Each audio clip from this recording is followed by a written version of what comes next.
everyone, and welcome back once again to the Tetracast. This is RPG Site's weekly podcast where we get the site staff together to talk about our favorite genre of video games.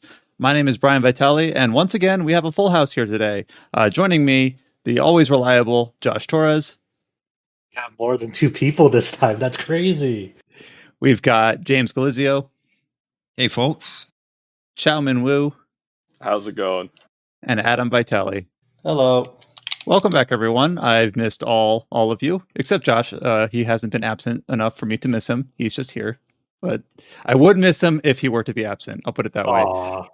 There we go. So welcome back. We've got the normal crew for the Tetracast. It's been a pretty cool week. We're going into the late spring, early summer months. Now, we had a big Final Fantasy patch. We've got some other games coming out, some cool announcements, some release date, interesting news there to talk about. That'll probably come up pretty early in the podcast. It's been an interesting couple of days. We've got PAX East going on. We've got some, even though it still feels like we're kind of in like tail end of pandemic scale convention sort of stuff. Some interesting things there, and maybe a couple little news bits that we'll pull from that in the next couple of weeks. A few cool things for the site, a couple of reviews that are in progress that you guys will see in the next couple of weeks. So I don't know, it's kind of an interesting time. Kind of things are stirring, things are being put together, things are all kind of coming together here. Let's just kind of get together and talk about what's going on in the world of RPGs. It was kind of fun to hang out with Josh last week to catch up on all the big Kingdom Hearts news as the big headliner for that. I guess even though that was over a week ago, I do kind of wanted to see if there are any other impressions or takeaways from the other, from Adam, Chow, or James about what they saw from Kingdom Hearts 4 as we saw that trailer last week and the news that filtered from that. When do we think that's going to come out? How long do you think we'll be waiting for it? 5 years. Late 2023 or early 2024. 5 years. I don't know. Maybe you are just not that interested. I don't know. Yeah, it's so early. I already said anything you had to say about that, so it's just. All right, so we'll just skip on past that. Let's start with a couple. We don't have any new reviews that are up on the site, but we do have a couple of features that are up on rpgsite.net in the last week. One of them is from Nathan Lee, who did our Switch review of 13 Sentinels.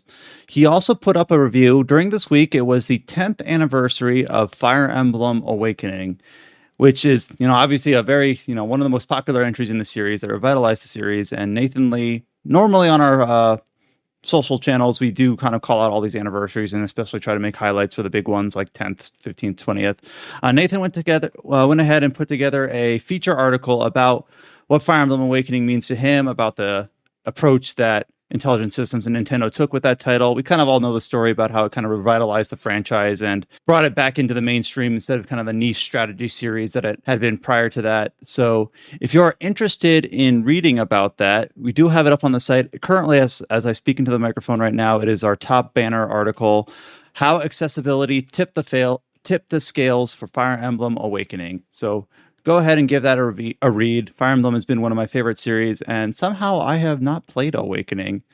So it's kind of a big gap in my history there. But it's a really cool article for someone who was brought onto the series with Fire Emblem Awakening in a big way. So just want to give that a shout out since Nathan's obviously not here to speak to it for himself. But that's up on the site. Yeah, it's a really cool feature from Nathan, and the response to it was really cool to see because. It's no surprise that Awakening is a lot of people's first Fire Emblem game, and just all the really like it really shifted like the focus of the series, and like for some people it's for better, for some people it's for worse. But even with the three houses, it still has that sort of template that Fire Emblem Awakening laid the ground for. Obviously, and there are other advancements in other areas of the RPG series, but Fire Emblem Awakening was like it was a cool take on a series that was like it. As I know, some people will try to deny it, but the series was stagnating. It wasn't really finding much success, and Awakening. We wouldn't be talking about Fire Emblem today if Awakening failed. We wouldn't be having a second spin-off Muso game coming up this year. Yeah. Talk about. Well, in my opinion, I don't think they would have been in that position if they didn't remake the original Fire Emblem so damn times. It's like nobody cares about Shadow Dragon anymore. I think they just put themselves in that spot. Yeah, It's and I think that's difficult because, like, for some series you can do it with. For Fire Emblem, I don't think you can, but like for something like say Sakura Wars, for example, Chow, it's like that's what people really watch. It's like why don't you just go back to like the old game because that's what people liked, and that same thing can't be applied to Fire Emblem because the Fire Emblem game that people are fond of is not the first game.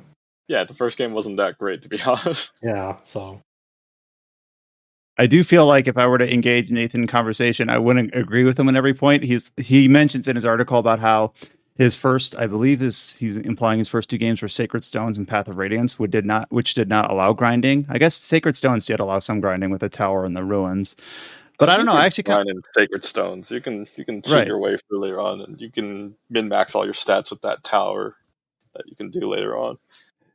I actually kind of enjoyed when Fire Emblem didn't allow for grinding, but the whole point of Awakening is now it gives you the choice to do it if you want to, and you don't have to do it if you don't want to. So obviously, we're in a place where Three Houses was really well received by pretty much everyone here to at least some extent, and the future is looking bright. We will see. I know Chow is desperately waiting on whether or not that Fire Emblem 4 remake rumor that's been floating around for years ends up having any sort of truth to it.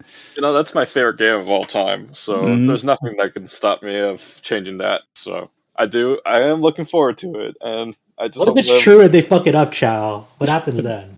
I just play the Super Nintendo version. It exists. It's like go. Final Fantasy VII. If they fuck up the remake, I'll just play the original. Immediately went to that. He's like, I'll just play the game that's already my favorite that's game. That's a reasonable person response. that's the correct response to that. It's like if they fuck up the Final Fantasy VII remake, I'll just play the original. It still holds up to me. The other feature that's up on the site this week is one I'll be able to talk about more in depth because it is one that James put together. And this feature is all about the last major update to Final Fantasy XIV Endwalker, and that is the 6.1 update, whose title I am forgetting right now, and that is making me Newfound. Newfound. All right, thank you guys. All right, I'll just hand it off to James right now because like 6.1. Oh crap, what is it called? All right, James, and I know Chow has also played this as well, so he will be able to contribute alongside. Wow, a wonderful transition. But yeah, so needless to say, I've been playing basically just 14 for the last couple of weeks. Well, week and a half, I guess, because it's only been out since 2 Tuesdays ago. A lot of the changes are really, really welcome. First off, they have it feels weird to say this because it kind of seems like from the outside looking in that they've done this a few times, but they've reworked Realm Reborn some more. Last time around, it was the number of MSQ or main scenario quests, and that was mostly focused on the patch quests because before patch 5.3 and Shadowbringers, the number of patch quests to get from the end of A Realm Reborn, so after you'd seen the A Realm Reborn credits to the beginning of Heaven's Word, was 100 quests, and then they shaved that down and also reduced the number of steps in the remaining quests. This time around, they have massively revamped the A Realm Reborn dungeons, mostly out of necessity, because one of the new features they added with this patch was they have upgraded the previously known as the trust system into the duty support system now, and it has as of this patch, it has support for A Realm Reborn dungeons and 4-person trials.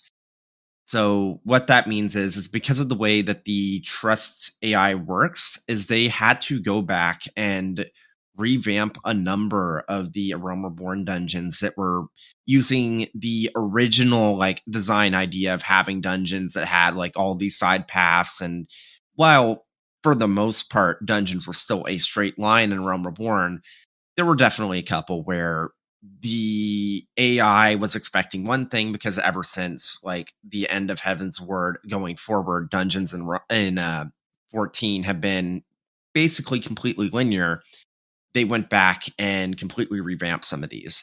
So the big one that people have been looking towards, and the one that the dev team themselves have even pointed to, was was Totorak, or the 1,000 Mods of Totorak, which previously had a system where you had to pick up these photo cells in the dungeon, and you had to place a certain number of them at these points in order to spawn a boss that you could then defeat to continue onward. It was a very winding dungeon. You could loop back on yourself. There was like alternate paths and all that. That's no longer the case. It is completely a straight line. The dungeon itself has gotten a visual rework as well. It looks I wouldn't say way nicer, but it does look a decent bit nicer compared to how it looked before, like visually.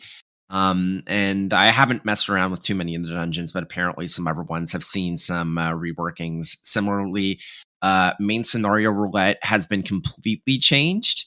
It used to be that there were these two 8-person duties at the end of a Realm Reborn that were infamous for being a slog. You had Castrum Meridium, or however you pronounce it, and the Praetorium. And they've completely changed it so that they have been reworked to fit 4 people. And Praetorium especially, they have completely changed the dungeon itself and have split it into 2. So the Praetorium itself, now you can't ignore all the mobs. You actually have to engage with them, but it's much more straightforward. And instead of it being an hour plus affair, they've basically cut off the second half of it and made it a trial. So the ultimate weapon is now its own trial, and then there is a solo duty for the final like encounter after that. So they basically made the story part of it a single player friendly instead of having to find a group of players to spend an hour with in this place. It was a worse content in the game because there will be like new players that want to play it for the story, and there's old players that already cleared it, so they don't want to see the story. So when to find the best of the 2 worlds, they made all the cutscenes unskippable, so you're forced to watch a scene over and over again. That's like 5 minutes long per cutscene. So it's like, and it adds up the time. And it didn't really help the experience for new players, because the whole reason they made the cutscenes unskippable was, well, we don't want players to like be stuck in the first cutscene, and then by the time they're out of it, they see that they have the duties finished, or in some cases even they made it. It was, I believe the problem is that if you were watching the cutscenes normally and everyone else wasn't, they would just leave you behind, and by the time they were done with it, you wouldn't even be able to see all the cutscenes because there would be a timer on the rest of the instance once it's been cleared. That sort of thing. But, so I want to back up here and just feel like, I mean, like, I think this sort of stuff is actually really, really good, especially games that have, a decade, 2-decade long planned lifetime to make sure that this old content is kept up to the current design standards and, convenient to play through, even if you're behind the curve and you're just starting Final Fantasy XIV in 2022. But I do think it's interesting that that's what you opened with your impressions of 6.1. Was this like the major focus of the patch, or was it just the one part that you thought was most interesting? I felt like it was the best place to start. There was a lot with 6.1. Like, I mean, even my impressions, I've said that patch 6.1 feels like more than just a simple patch. Like, you look at each of these things in isolation, and like this stuff with Realm Reborn, they didn't even really hype it up as much as the 5.3 stuff, where they condensed the patch quests and added flying to Realm Reborn zones. But there's an argument to be made that for the majority of the player base, well, maybe not the ones at endgame, obviously, but the majority of the player base in the future, this is the most significant part of the patch. Because anyone coming into the game now is going to have a much more smooth transition to the current content, because there won't be this divide between, oh, this is how the game was like in a Realm Reborn, this is how the dungeons were like, this is how things were expected to be handled in Realm Reborn, and then you come over to like Heavensward and suddenly it's like, why are these dungeons completely different from what I'm used to? It's a much more seamless transition. It's there is a bit of a shame. I feel like there is a bit of a shame that some of Realm Reborn's characters being shaved down, but it's undeniably better for the game as a whole, because for anyone coming into the game now, they're not going to have that whiplash. And that's like for the best. Well, I had mentioned how like I had read about the Stellaris custodian team, how they have a whole team just dedicated to making sure that old content is up to par. And we've seen some games do it well and some games do it poorly. Like, I've never played this game, but it still surprises me whenever I read about like Destiny's vaulting system, where they just say like, you can't play this anymore. Oh yeah. I mean, I literally, I'm looking at my Destiny 2 Forsaken disc on my shelf right now, and it's like, well, no, it's not even disc because it was just a. But yeah, I paid for that. I think the only thing that was part of that collection that's still in the game is the Dreaming City, and that's it. But anyways, back to 14. But yeah, 14's done a really good job of keeping content relevant and upgrading it to be more in line with the rest of the experience. Like, I wasn't around when this was a thing, but the diadem used to be the endgame activity in Heaven's Word that was kind of similar to what would later become Eureka and Baza in Stormblood and Shadowbringers, respectively. That content, as it was, is no longer in the game, but instead it has been retooled. It was retooled into a sort of content for gatherers and crafters in Shadowbringers with the Ishgard Restoration. So they basically took the same, like some of the same content, and they retooled it for use in a different context. And even though the original content's not in the game anymore, it's not like it's completely gone. And there's still something for people to get an idea for how that content was. And the majority of the player base seems to agree that the original diadem wasn't really good content. So it's not really a huge loss. But it's still interesting that they constantly do that, and I think that's a good transition because in my opinion, the biggest change with this patch is PvP. And I wasn't really expecting that heading in because they told us that they were adding in a new PvP mode, and they said that they were doing some PvP revamp with the actions and whatnot. But I didn't really expect them to have such a massive overhaul, because every single job in the game has been completely redone in PvP. So I want to interrupt you for two reasons. Even as an outsider, I noticed during live letters when people that I follow on Twitter are following along and commenting on it. Previously in other years, whenever they talk about PvP, I kind of people see literally just zone out and ZZZ whatever, no one cares about this. And yet in the past week, I've seen people say yes, I've reached diamond or platinum or crystal, I forget the exact tiers, and this is the most I've seen as an outsider through osmosis, people talking about the Final Fantasy XIV PvP, I don't know, seasons or leagues or whatever they're called. So even from an outsider's perspective, I can see that people are really engaging with what they've touched up and tooled up with the 6.1 release. Yeah, so all of the changes with the move sets also apply to Frontlines, but the massive change for PvP with 6.1 mostly centers around the complete retooling of ranked PvP, because Frontline was the more casual mode where it's 24v24v24. It's a clusterfuck. Anyone that tells you strategies how to win in Frontline is lying to you, because it's all luck. It's all luck. It doesn't matter. With 24v24v24, it's all down to luck of the draw, who you get, and how coordinated people are. I'll tell you. There's very, very little that you can do as an individual in Frontline that will actually impact the results. But anyways. What are you going to say, Chow? I was going to say, in Frontlines, it all depends on if there's someone coordinating. Usually, if there's someone coordinating, there is good chance of winning. I would say if you join the Immortal Flames, that's their best chance. Yeah.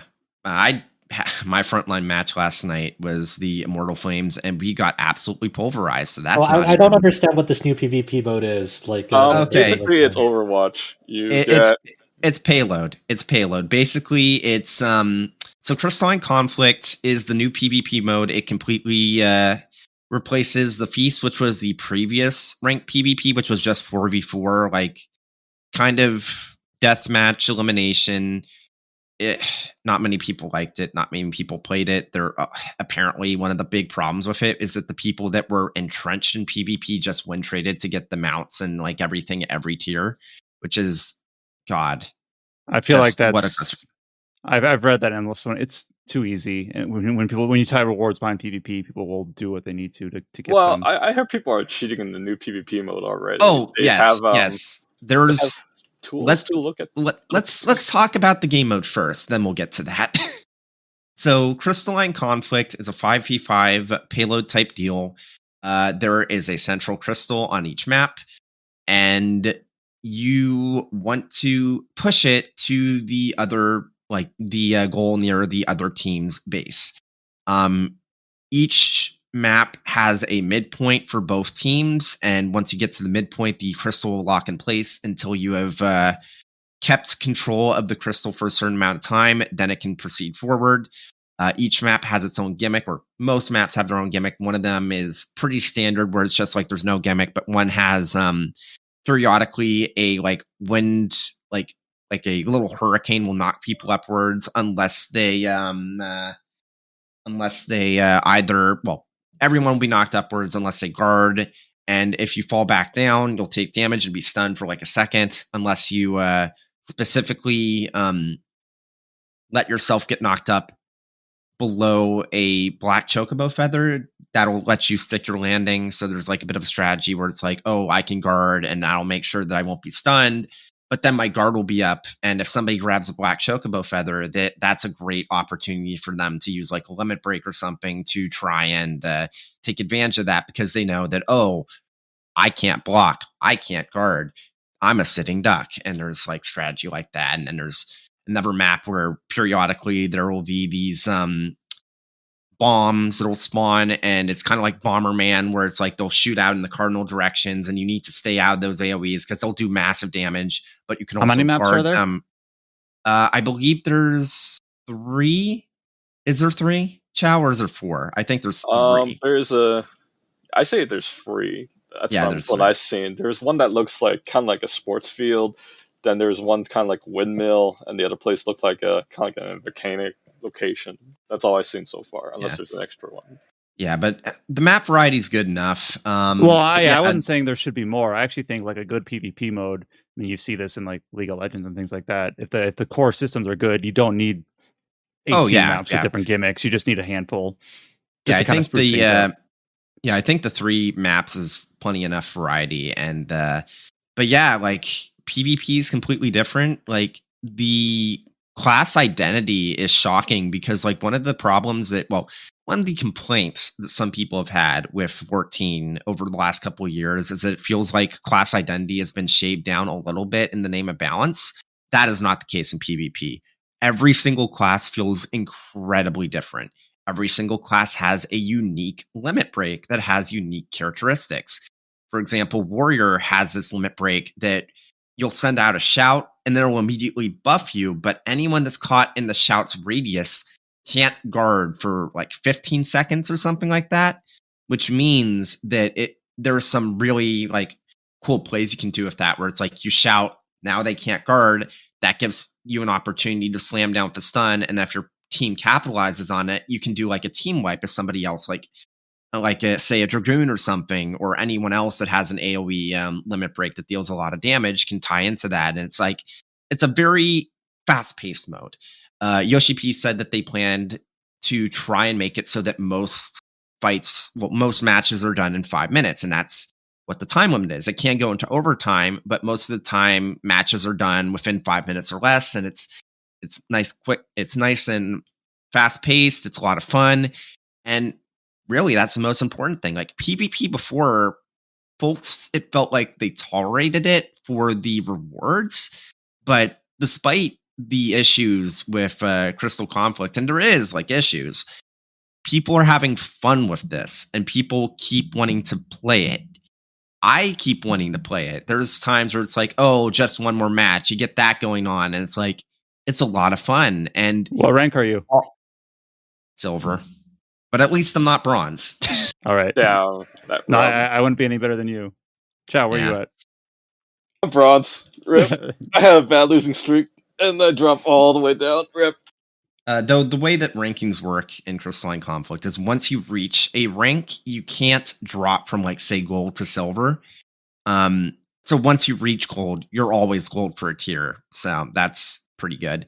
But yeah, it's a lot of fun. Is there anything else you want to say about the PvP, Chow?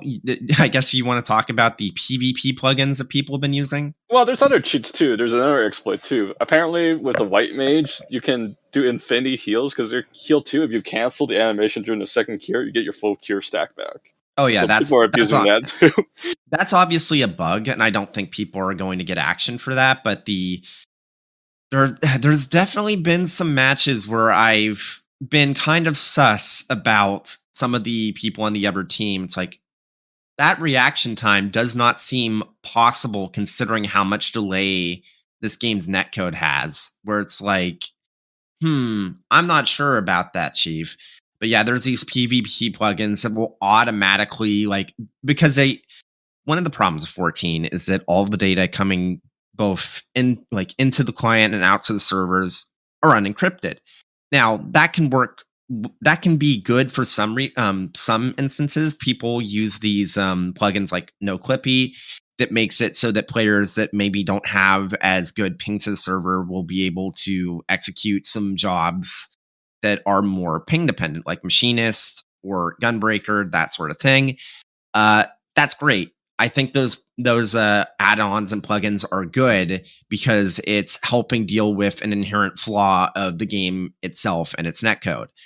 There's PvP plugins that, because all of this data is unencrypted, they will read a skill that, let's say, a warrior's doing and immediately respond with a if they're a white mage, they'll use polymorph to immediately make it so that they can't follow up on a stun. Which in regular play, yes, you can react and make it so they can't follow up, but when it's like a split second right after I activate that skill, I don't know about that. Because yeah, but sounds pretty sus to me. Yeah, are the PvP modes crossplay? Like, is it console players and PC players at once? Yeah. Yes, everything in 14 is crossplay. So hopefully they do something about it. I mean, there's an emergency patch coming pretty soon in 2 days. Yeah, but that's not for the PvP stuff. That's just to implement the results of the housing, which that's another thing to happen this patch. We got more player housing. It was a clusterfuck. First off, everyone agrees that there should be more free company housing, but free company housing? No, personal housing. You mean? No. There should be more free company housing than personal housing because free companies need to have a house more than personal singular players need to have a house, because with free companies, if you don't have a house, you don't have access to expeditions, which means that you can't get certain materials that are necessary for buffs and also for buffs. That's important. And a free company can house many more people than any individual housing. So it makes sense why they decided with 6.1 to change it so that housing wards have more free company housing wards than personal housing wards. But I definitely feel like the balance has not been struck. In Leviathan, there's now only 20 something like that, personal houses that are going to be opened up with the next lottery, when they added in several hundred with Ishgard. And a lot of these FC houses are now stuck in grandfathered into personal wards. A lot of people that migrated from a personal house in any of the now free company wards, now that's just another extra slot for free companies. Where as of right now, if you look at all the housing wards in the Imperium, the new Ishgard housing zone, it's there's plenty of spots open. There didn't need to be these many wards for free companies. It's just unfortunate. I'm going to ask a question that might be blasphemous, because I've seen from a distance how the housing kerfuffle, the lottery thing, the it could roll zero, things like that. Yeah. Did you win, technically? I mean, that's not what I mean. I mean, it's let's just say that the bug didn't occur. Would you let Brian finish his thought here. Here's my thought. How come for player housing, an individual player's house, why are there limited lots? Can't they just instance it where each player just gets their own version of a house map? It's because Yoshi P, when he played MMOs when he was younger, he played MMOs that had non-instanced housing, and he likes the idea of people having neighbors that they can actually see on the map. Do you agree, Brian? I mean, I can sort of think it's cool. You're in whatever Limsa Liminsa or whatever. I don't know the FF14 cities, and going to a residential ward and saying these are houses that people actually have. But on the flip side, the storytelling, the world building of that is kind of fun. But is that worth the trade-off of having a literal housing lottery system? Now, obviously, different people have different opinions on this, but I feel like both Chow and I are of the same opinion here. No.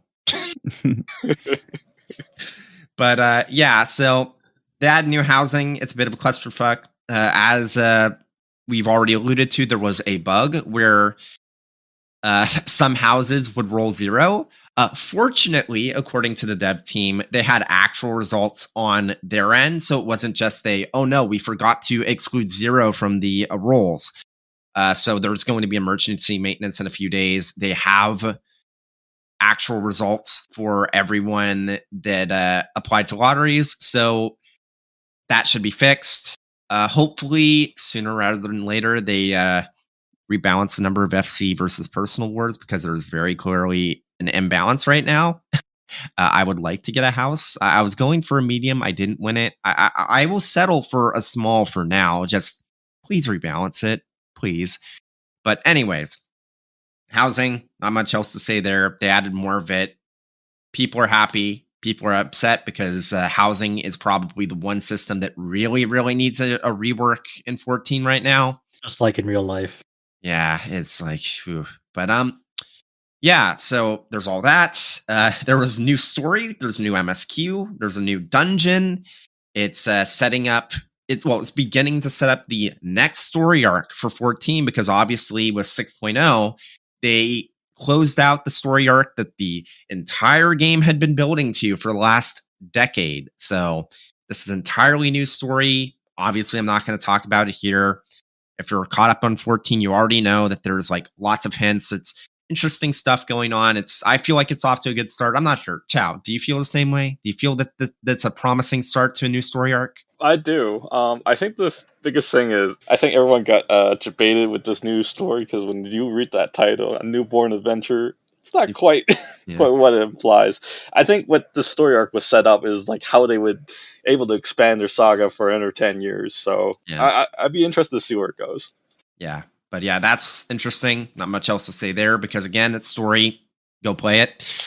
We got the first Alliance Raid in the new Alliance Raid series, and I feel like it's pretty unanimous that people love it. Like, I know a lot of people were kind of mixed on the Near Alliance Raid series, like Yorha, Dark Apocalypse, and Shadowbringers. I thought the last one was good. Wasn't a big fan of the first two. Everyone loves Aglaya, the new Alliance Raid for the new Myths of the Realm series. People just love it. I love it. I think the mechanics for all the different fights is really cool. They brought back voice acting. Everything's cinematic, like the art style and everything is really, really cool. The scale, the scope is really cool, which is good, because I think both Chow and I agree the new Extreme Trial was a massive disappointment. Yeah, it was kind of just the same fight, just harder. That's it. No, not even the same. Not even the same fight. It's like they said, "Oh, this is starting in the second phase." It just uses the first phase mechanics, and most of the like mechanics from the first phase aren't even here. And it's like, really, the fight is just two things: these like ring mechanics, which is like, oh, remember which order this is in, and go to this section of the map, section of the stage, and then the collisions. And the collisions are cool, but also, boy, Party Finder cannot deal with the orange planet collisions, because they're one-hit KOs, and it's like if they don't have spatial awareness, it's like not a good time. I can't deal with 4 planets, 4-planet KO. You tell me that you want to get knocked back into the red planet exploding. That's pretty hard to dodge that one. Yeah. But anyways, is there anything else to talk about? We talked about PvP. Oh, adventure plates. Adventure Don't do anything plates. naughty, guys. Yeah, adventure plates is one of these new features where and it's kind of tied into PvP, because every time you start up a new Crystalline Conflict match, you will see everyone's adventure, well, not adventure plates, but their portrait. And so you can set them. It's kind of like a not really expanded, but it's kind of like G-Pose, but now you can have like a portrait for yourself, and you can tie it to an adventure plate that'll give information about like what times you usually play on weekdays and weekends, what sort of content you like to do. You can spruce it up with all of these different like visual effects. You can have like different borders. You can have different. It's just really cool, and I feel like it's this is definitely unanimous. It's one of those features that maybe you didn't understand how nice it was before you had it, but now that you have it, it's like, man, I can't believe that we just got this. I can't believe we haven't just had this forever. So Yeah, and some people need to get bonked like Chow. We won't What? talk What about did I it here. do? We're gonna get bonked, yeah, dude. Chow, by his own words, Mm. I have set up my adventure plate with this emblem to make it look like my character has a womb tattoo. Well, I don't think hear you say from me. anything. If I get banned, I got some free Okay, time so again. okay, to not necessarily defend you, Chow, but there's like there's this popular social media tweet going around that's kind of misleading people into the real story because this certain individual on social media had a very spicy, naughty adventurer plate, but then people found out they had a OnlyFans link in your search. Like, what did you expect? So like, it's not necessarily for the visuals on that plate, but I think it's more so that they were promoting their Josh, OnlyFans Josh, on there. So there was also somebody that directly asked the GM if the adventure plates themselves or the portraits themselves are actionable, and the GM confirmed that they are. Now, granted, but we don't know to what extent. Like they won't give they're so from what I understand, they're very vague on like what's the threshold. Yeah, and So also I think the OnlyFans link, like promoting your OnlyFans through FF14 like that, I think yes, that's a violation. Yeah. But as for actual like visuals, we don't actually know what the threshold is because the language provided is so like I don't know where you can even like start to measure like is this bannable, is this not, or suspendable, etc. So I don't think that's necessarily on like the user's end, like their fault if the language is so vague like that. They need to give like clearer like rules around that if they want to like prevent it. Like, was it there was like the third was it their terms of agreement? It took a very long time before they updated, and the terms got very, I don't know, muddy over the years. I think back then that they didn't do much with like stalking and harassing, but now I think there is some. Kind of they still don't do enough about that. That's a topic for another day. But but So yeah, I have don't one know question as an outsider, back to trying to get this back on track for the story stuff. So if this is a new story arc, but with each expansion they raise the level cap, are you expected to be like at max level before you approach this arc, or can you approach it like if I start the game, am I expected to work my way through Stormblood, Shadowbringers, Endwalker before I can play Newfound Expeditions or whatever it's called? Yes, I can, or yes, I have to.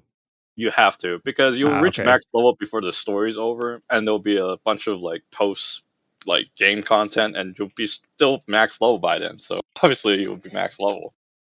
Okay, and I was just curious. You're also restricted because there's certain dungeons that won't even let you go in without the levels. So.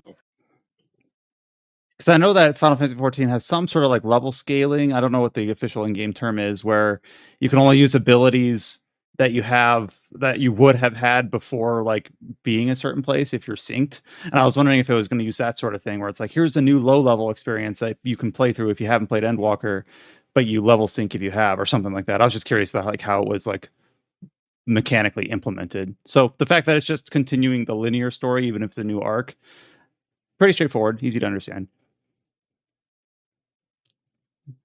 Did you have any other final thoughts on the 6.1 new story arc, new updates on Final Fantasy XIV? I think that's it for now. The new Ultimate Raid will be added to the game this upcoming Tuesday with 6.11. So that'll be interesting. Not sure if Chow's going to be going for it, but my static needs to clear it. I cleared it, but my static hasn't cleared it. We're stuck on Curtain Call, and now that we're blaming the healers for not healing enough, which is what I play. But I clear it in Party Finder, no problem. I don't know. So maybe something's wrong. I don't know. Maybe you got carried in Party Finder? Yeah, and then not to mention, not just clearing, but if you're going for Ultimate, everyone needs to be BIS, which means you guys are going to have to keep clearing the fight to keep getting gear, which means you guys are a few weeks, maybe a few months away from Yeah, we're attempting. definitely behind. So that's for sure. I feel like when I do it with my static, I feel like no one knows how to do the mechanic without the raid leader spelling it out. While I did it in Party Finder, I did it blindly without like voice chat. So I think that helps. I think if people kind of know what to do ahead without relying on the voice, I think it will do much favor for a team. But I don't know. I think it's too hard to tell a team to change their strategy and approach in the middle of a fight. Well, we'll look forward to hearing James's experience with the new Ultimate trial that's going to be added. Will we be able to talk about that by next week, or is it a few weeks out? I'll be able to talk about initial impressions next week. I'll have 2 days of raid prog down. I think 2, maybe 3.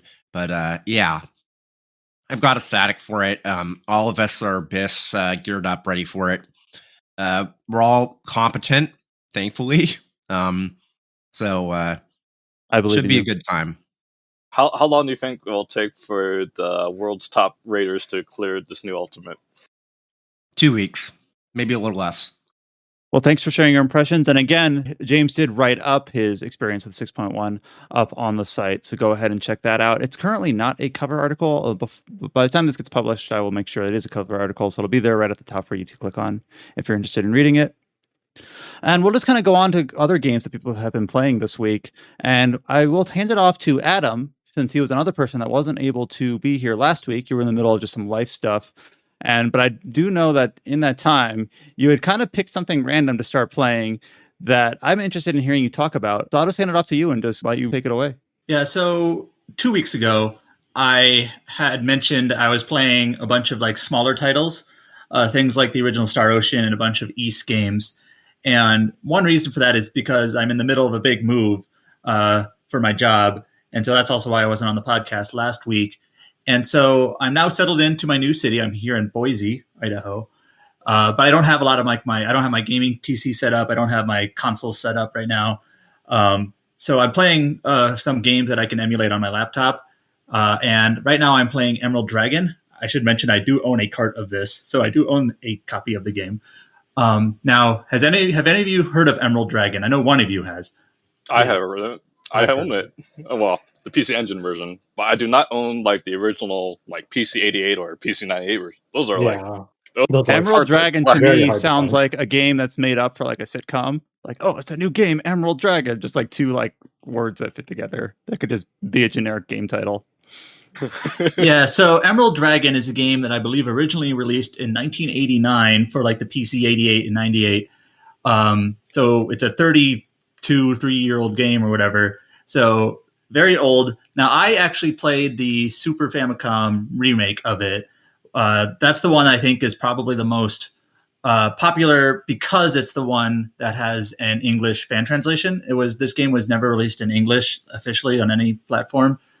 Chow said, if you didn't hear him, he played the PC Engine version, which I understand that the original versions, the Super Famicom version and the PC Engine versions are all just a little bit different. Anyways, the reason why I played this game is that a friend of mine is pretty fond of it and kind of is like an evangelist for this game. And I just kind of figured, I need something to occupy my time as I had some downtime during this move. So why not give it a run through? So Emerald Dragon is a very classically styled RPG that you play as a character who is a dragon, and they get transformed for reasons into a human with dragon-like powers. So kind of Breath of Fire-ish in that sense. And you are basically in the middle of a kind of conflict or war between the dragon folks, humans, demons, and also this ancient race called the Horus. Now I'm using the fan translation terms, and so it's when you say classically styled, do you mean like line-up turn-based 16-bit style? What do you mean? Actually, no. I mean, the battle system is actually a little bit different, but in terms of just kind of like the overall structure of the game, you're going from town to town to dungeon to town on an overworld map and things like that. Anyways, the gameplay itself, or I should back up a second. This game is originally, a very old game, so it does have some weird quirks just for being, kind of a very early entry into the RPG genre before, certain conventions kind of got locked in or nailed down. But it does do some interesting things for its time. Like, for example, even the original version, I believe, in 1989 had a form of party chat where after certain events, you can just go to the menu and basically access this party chat feature where the characters will talk to each other about like what's going on and what to do. That's not like in today's day, that's not anything, but like considering this was more than 30 years ago, that's pretty cool. And there's a couple of cool things in how it incorporates like characters, stats, and abilities. But the combat itself is actually kind of unique. I don't know if I played a game quite like it. It's you only control the main character. His name is Atrushan. I don't know if I'm pronouncing that right. Atrushan. The Japanese voice acting in the PC Engine version, it's like Atarushan. That's how they said it. It sounded really weird. Yeah. So he's a dragon guy, and he's the only player you control. And then in battle, it's like a top-down view of like a grid, almost tactical RPG. It's not isometric. It's like literally top-down, like a chessboard, only top-down, and you're with characters instead of pawns. And you only control the main character, and you basically have. It's actually this is going to be a bad example here, but it's kind of Valkyria Chronicles-ish, where you have an action meter, and your movement and your abilities cost so much action. And so you can move on this field, and then if you run into another enemy on the field, you literally just kind of bump into them, and you can do an attack on them. And the movement costs action, your action meter. Attacking costs an action meter. But again, there's basically this positioning element where you're positioned on the field, and where the enemies are, where your allies are. It all matters. And so, considering this game is as old as it is, I thought that was kind of interesting that this game was doing these sorts of things back then. Granted, I was playing a remade version of it, and you control only the main character, and all your allies just kind of act on their own. And for the most part, they're pretty smart. Like you have your healer character. What's her name again? Oh, shoot. Tamria. There's a couple of healer characters. There's Tamria and Farron. And I'm trying to remember. What's the childhood friend's name? The green hair. That's Tamria. Let me look it up, make sure I get it right. I think like Tamrin. Yeah, Tamrin. Yeah. And so what I'm getting at is that the characters do a pretty good job at like the AI keeping you healed and keeping you alive. And like, I actually didn't have to worry about that too much, but it's a pretty basic game, all things considered. And I am glad I kind of played it on an emulator because the AI can take a long time to take their turns. So you do your turn, and then you just kind of wait for all the enemies and all your allies to act, and then it's your turn again. To be honest, that sort of thing is not that problem has not been solved. There's recent games that I've played that have run into that issue where you have to wait forever between. Wasteland 3 is one of those.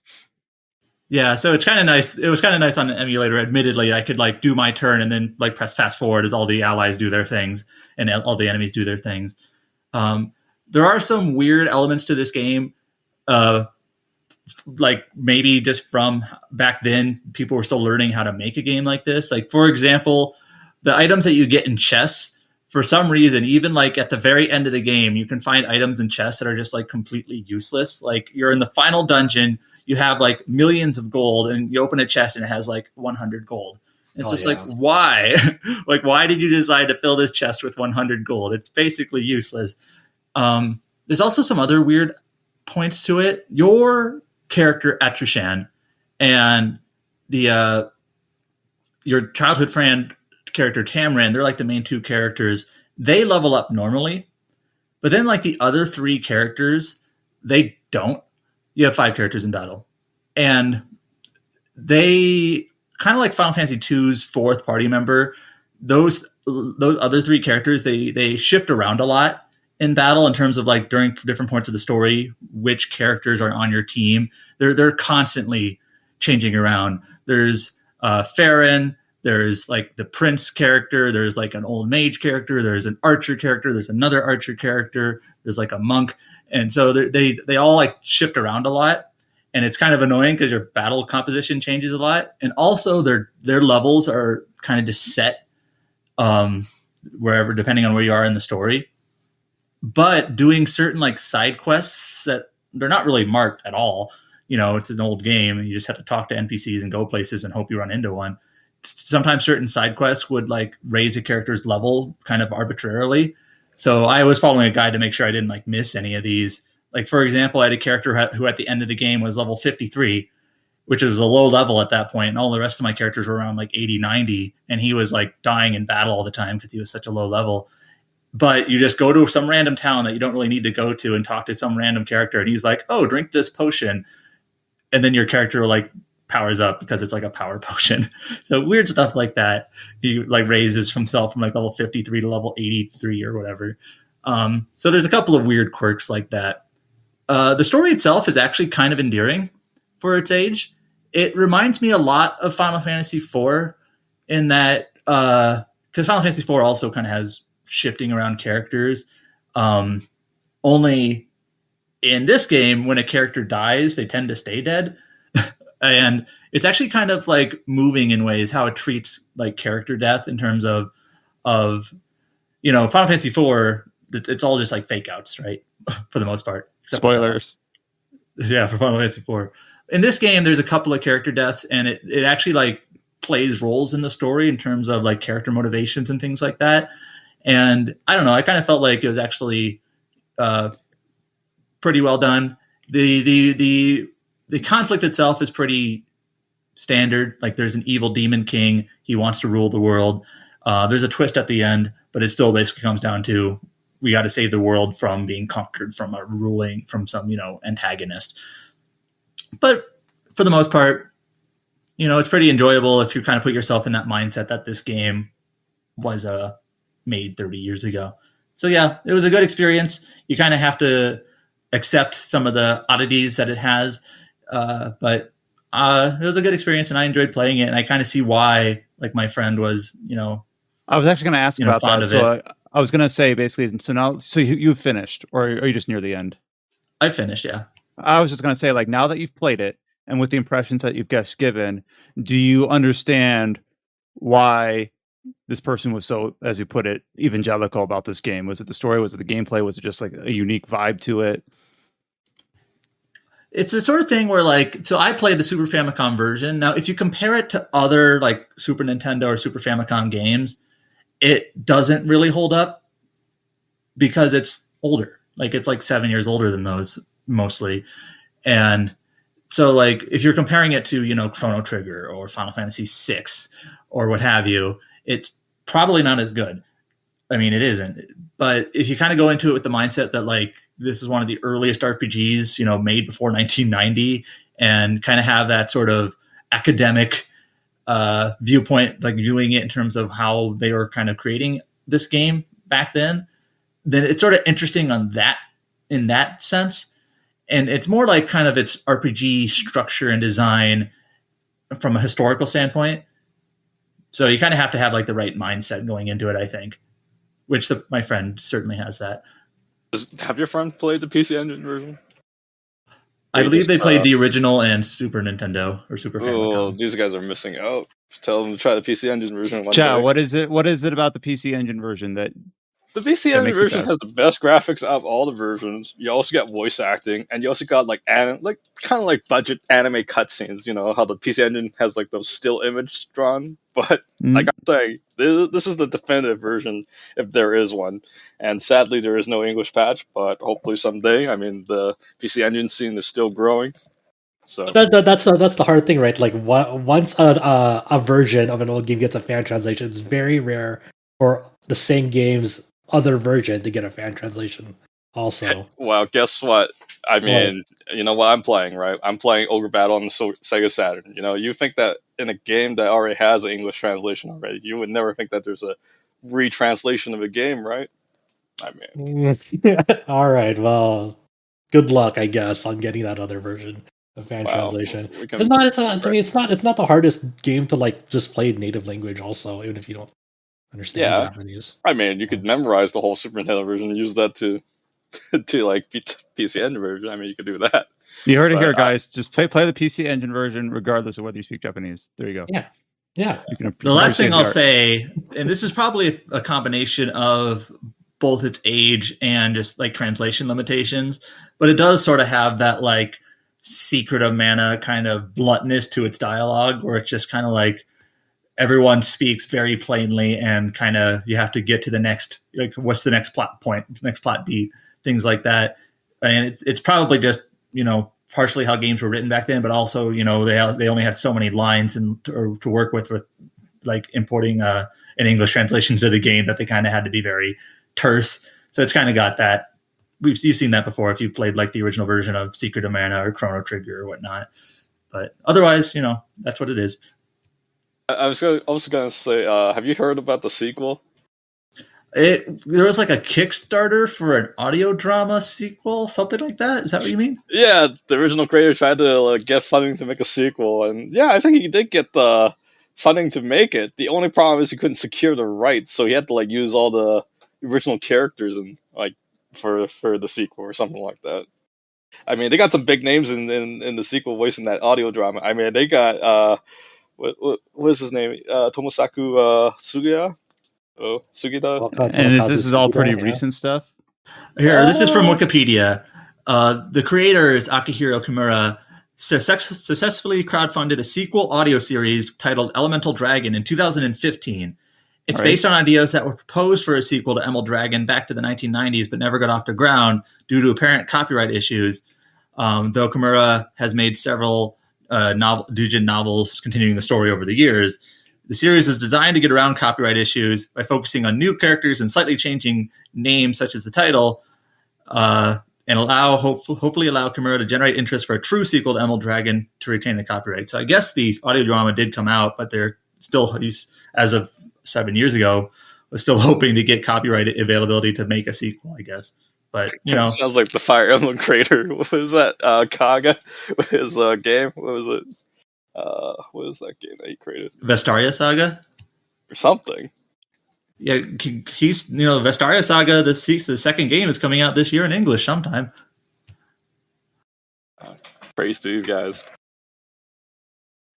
It's kind of crazy that we have Kickstarters making like spiritual successors to games because like of copyright legal issues, and then people making just kind of like love letters to games that they enjoy that publishers are no longer supporting. So you kind of get it from both directions. But no, it's been cool to hear. I know you weren't here last week, Adam, but since you have been not able to play on your normal, you know, PC and consoles, that you've been just trying out the Yeast games and the original Star Ocean 1 and now Emerald Dragon. So it's cool to kind of get that sort of juxtaposition of the new and the classic up here on the podcast right next to each other. So one game that I've been playing recently is a game that I've mentioned on the podcast that I wanted to get to. It was a late March release. I believe it was late March. And that is Weird West. So this game is a game that I just didn't want to fall through the cracks because I thought it had an interesting premise. It's kind of like a supernatural, isometric, well, I don't know, mid 1800s cowboys versus aliens sort of thing. I've only played it for about like 3 or 4 hours. And unfortunately, my impressions, like I'd like to say like, oh, wow, this is a hidden gem, guys. You should make sure you don't forget this. But right now, like my impressions are really kind of whelmed.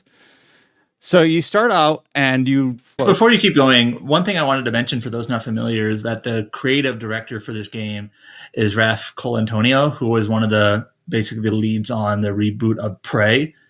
So it has, obviously it's a different like perspective of game, but it's, I know that one thing that they were kind of pushing was that it has similar immersive sim DNA as Prey did. I'll put it this way. So the very basic premise is that you are in like a dream state and you see a character in like almost like an interrogation room getting branded like a cattle.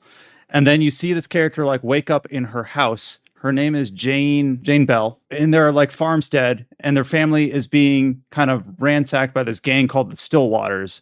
And they basically kill kill Jane's son and kidnap her husband, and that's kind of like this is the initiation of the story premise. But with this weird supernatural twist that you just had a dream where you got branded, and now there's like weird shit going on, and like what in the world was that? And I will say that when you talk about the immersive sim thing, like one of the first things that I did on accident was like, so I'm getting used to the controls. I'm literally just starting the game. There's like a lantern. I can either like just put it out or pick it up. So I pick it up and then I can like set it down or throw it. I'm like, all right, let me throw it. And then I set my cabin on fire. I'm like, oh, okay. So it had that sort of interaction to it. But the reason why I'm kind of whelmed by it is kind of because of how the story premise is fun. I think the title of the game, Weird West, is not doing it any favors, but whatever.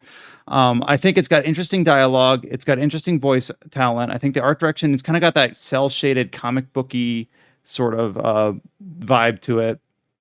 It's kind of got this twin stick shooter feel because most of the weapon systems are like rifles, shotguns, pistols, where you aim with the right mouse button and fire with the left while aiming. The thing is that it's not much of an RPG, and that doesn't mean it's inherently like, oh, it's not an RPG, therefore I'm not allowed to like it. But it just doesn't have a lot of progression to it or like gameplay systems that I think are interesting. You get like these basic quests, like go find who took your husband or who killed your son. It's got some decent itemization where you've got like items and they like gear, weapons, armors that have different sort of stats and DPS, and like this shotgun does more damage but has a shorter range and a shorter fire speed than your revolver, which has a higher range but a lower magazine, things like that. So there is some sort of itemization to that, but there is no like EXP, there are no like stats attributed to your character. There's abilities and perks, which are very like, they're so boilerplate nowadays. To say that a game has abilities or perks almost doesn't mean anything anymore, I feel like. But the way that you acquire them is so weird. So in order to get abilities in this game, you get this item called like nymph relics. They're items that you just kind of find strewn throughout the world. And in order to get perks, you find these items called like golden ace of spades because, it's the Wild West gambling. It's like a magic deck of cards or whatever.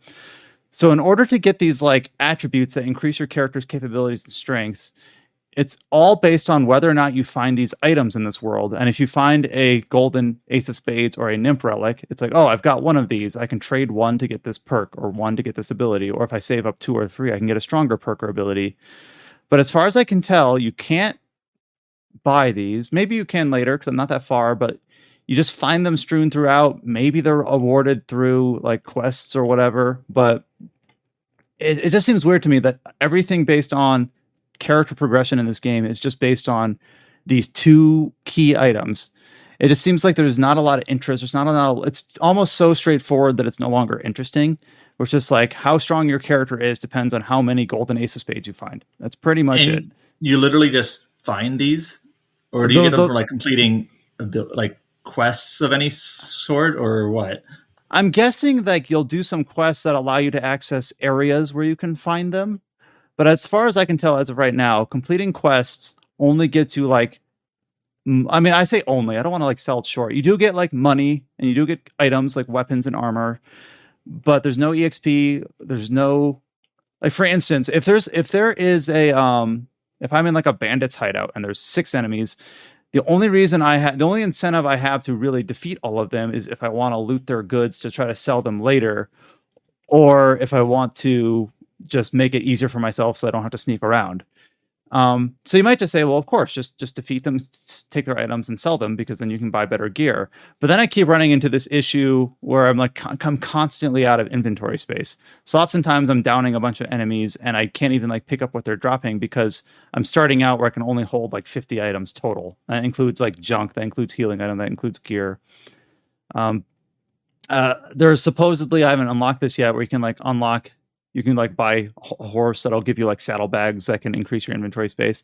So maybe in the long run, like that'll be an inconvenience that I'll appreciate when like, oh yeah, when you're starting out, you can barely hold anything, but then you find a safe house or you find that you get your saddlebags, and then you can start holding more and more stuff. So maybe I'm just kind of right now in that inconvenient part of the game where it's like, don't worry, this will get better as your character gets stronger, which is something I just experienced with Elex, where early on you're not really convenienced, you're not flattered, you're a weak, you're kind of pathetic. It gets better 500 hours in. Yeah, or something like that. Supposedly this game's that's not that always long. a tricky thing. That's always a tricky thing with like RPG progression. And I know you said this game is not really an RPG, but you know, you have your character or abilities feel better as you get through the game. But sometimes that means at the beginning you kind of feel like a wimp. And yeah, so it is an RPG. It's not an RPG in the way I thought it would be. It has quests, it has like good itemization that's RPG-ish. It just doesn't have in terms of like the only character progression outside of your items are these perks and abilities, which are all based on just trading items you find or acquire to like a menu. It's literally just spend them in like the UI, which always seems like it's not, what is the word, diegetic enough.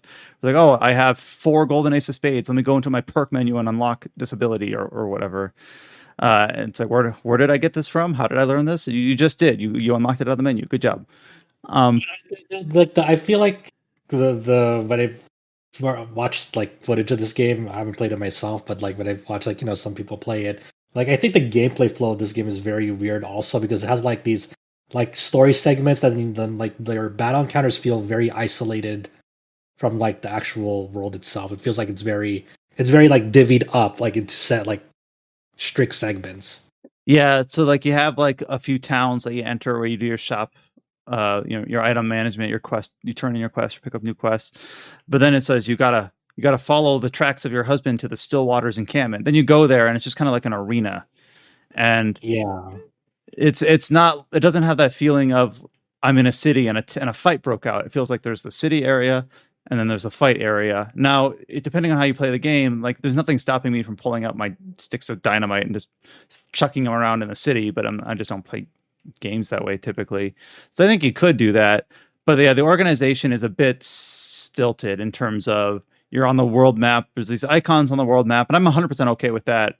I don't need it to be a one contiguous like playing field. I'm okay with it being like selecting locations from a map. But it does kind of feel like this area is a combat arena, this area is a town, this area is where the merchants are at, and maybe it'll feel a little bit more organically organized later in the game. But right now, it's pretty straightforward and pretty kind of bland. That's kind of my take right now, is that it's just a little bit bland. But it could just be because I'm early in the game. They have a roadmap to fix it up, improve it. I think they shared a roadmap not too long ago. Hell yeah, I love roadmaps. There we go. Bust out the roadmap. So I mean, they're going to continue supporting it. I don't know if that'll give you what you want to make it better, like feel better about it. But they do have a plan. It kind of feels bad. Like it launched in a state, and I don't know. And you're just like you're kind of missing out on what they have in store, and like it's like one of those like, man, I wish it was like this at launch instead of what I got. And the quests that I've done so far, and first of all, this game I do understand to some extent that the character I'm playing as now is just one of like 5 or 6. I think the story kind of shuttles you around. I don't know if it's on a linear order. I don't know if you have a choice later or if you ping pong between them. I try to go into games maybe not blind, but I don't want to research the game exactly how it's organized and how it unveils its story or its gameplay systems. Just let it carry me through and see how it does. But I do know it's not quite just you play as this character, this is the protagonist front to finish. It's a bit more different than that. So maybe that'll bring a little interesting perspective to it. But I was doing some of the earlier quests, and yeah, maybe early quests are always going to be straightforward, but it was kind of silly. I'm in this gang hideout, the Stillwaters encampment or whatever, and there's like this injured guy, and it's like, do you heal him or do you put him out of his misery? Like, okay, this is a little bit binary, but whatever, I'll heal him. I'll use a med kit on him, and it's like reputation plus 10. You're a nice guy, or girl, or whatever. Like, hey, yeah, I'm such a generous person. And then it's like, this person is now your friend for life. They will assist you the next time you're in peril. And I'm like, well, that was kind of easy. But maybe that's just introducing the idea. Maybe other interactions of that system will be a little bit more involved, or have a little bit more like nuance to them. It just felt kind of like you healed the guy, good job. They're now indebted to you, because I don't know. It just felt kind of too straightforward. Didn't have enough going on, and there wasn't enough to like just pick at or dig into. Just like you're either a good person or a bad person, with no real middle ground. Yeah, I was looking into it. So yeah, so like last week they shared like some community event, the place. I guess this like they're treating it as like almost like a live service game where they're adding content post launch, and then like the roadmaps like a plague event, contact pat, an impossible mode, caged ones event, and mod and whatever. That's weird to So, hear because the game so far doesn't seem organized like that. Like, 'cause there's no like yeah. persistence to it. Like, I'm not sure how you have events. But then again, they kind of made the similar sort of thing with. I remember like 2 or 3 years ago, I was playing Age of Empires 2 Definitive Edition, and they made that have like seasonal events somehow. Oh, they'll yeah. they'll Yeah, that's right. shoehorn it in some way to keep player engagement up. I will say that this game is, unless something really like, I'm not disliking it. I just kind of feel like it's really. I was thinking maybe like, oh, it'd be really awesome to visit this game and be like, really enthusiastic about it because it's something that people might have flown under the radar. But now I'm kind of like, play Stranger of Paradise instead. That seems more interesting than this, or Elden Ring. Like it's fine. It's just kind of straightforward and bland and doesn't have a lot to hold my interest. It's not bad. It's not like I'm playing it on PC and it's performing fine. The art is good. The gameplay systems make sense. It's just kind of bland. It's just that's I know I've said that word like 6 times, but I don't have a more appropriate one, so I guess I'll just kind of leave it at that. But I will report back next week once I've played more. Hopefully I'll find something and be like, guys, I was wrong. I don't know. I judged it too early. It actually gets really good at the 20-hour mark. I don't know, but early impressions are whelming. It's fine. It's interesting. I'm kind of glad that I'm playing it because it just seems a little bit different from other stuff that's released so far this year. But it's not one that I'm going to be shouting from the rooftops that people need to go back to and make sure they don't miss. The last game that we have earmarked time here to talk about in the early section of this podcast is one that Josh has been playing called Samurai Bringer. I've heard this title before, but I can't paint a picture in my head of what this game is. I've just seen the title. I think I first heard of it like in one of those indie live streams. I can't remember which one. I don't know if it was like a Future Game Show or one that really focused on the Japanese indie titles. I'm not sure exactly, but this is a Japanese indie title that just came out on Steam a few days ago. This is published by Playism, and the developer's name is Alpha Wing. This is not necessarily an RPG; it's more like a roguelite action game. But it's really neat. I've been really enjoying it a lot. The premise is based on Japanese mythology. Amaterasu casts the god Susanoo down to the underworld. Down in the underworld, Susanoo meets Kushinada. And then, after getting to know her and so forth, Kushinada gets kidnapped by Yamato no Orochi. So it's your classic Japanese mythology. Like the story premise isn't really what you're there for, but you have to go rescue Kushinada from Orochi. And then so it does that thing early in the game where you have like your full powers and you go confront Orochi, but it wasn't enough. You get defeated by Orochi, so there goes all your powers. So Amaterasu goes down and laughs at you. It's like, look, get stronger. No matter how long it is, get stronger, and then go confront Orochi again. So this is really cool because the way this game it has a lot of systems and its progression system is it's pretty neat. Where every single one of your buttons, like I'm using a controller, but every single one of your action buttons is rebindable outside of moving. So you have the default button configuration is really weird because your X using a DualShock for PlayStation controller format. X is your light attack, triangle is your heavy attack, square is your step, your dodge button, and circle is your jump. And then you can have another action bind into R2. And how this is depicted is you sort of have I want to say an action wheel almost, but it's more like an action bar. And how this is depicted on your screen is you can assign any action you want on these buttons through combat and action scrolls that you collect from defeated enemies. So, for example, you're first armed with a sword, and then the X would be the one that you're probably comfortable with for your light attack, because that's what you were using in the tutorial of the game. So, as you're starting to defeat early enemies, they'll start dropping combat scrolls. These could be slash down, slash up, slice, thrust. And then you can bind these on your X button and be like, all right, I want the first action of when I press X once is to slice, and then bind the second button in my combo to slash up. So when you press X 2 times, you'll do a slice and a slash up. But you can also combine these on the same button. So let's say I wanted to have I want to do a slice and then slash up on the same button.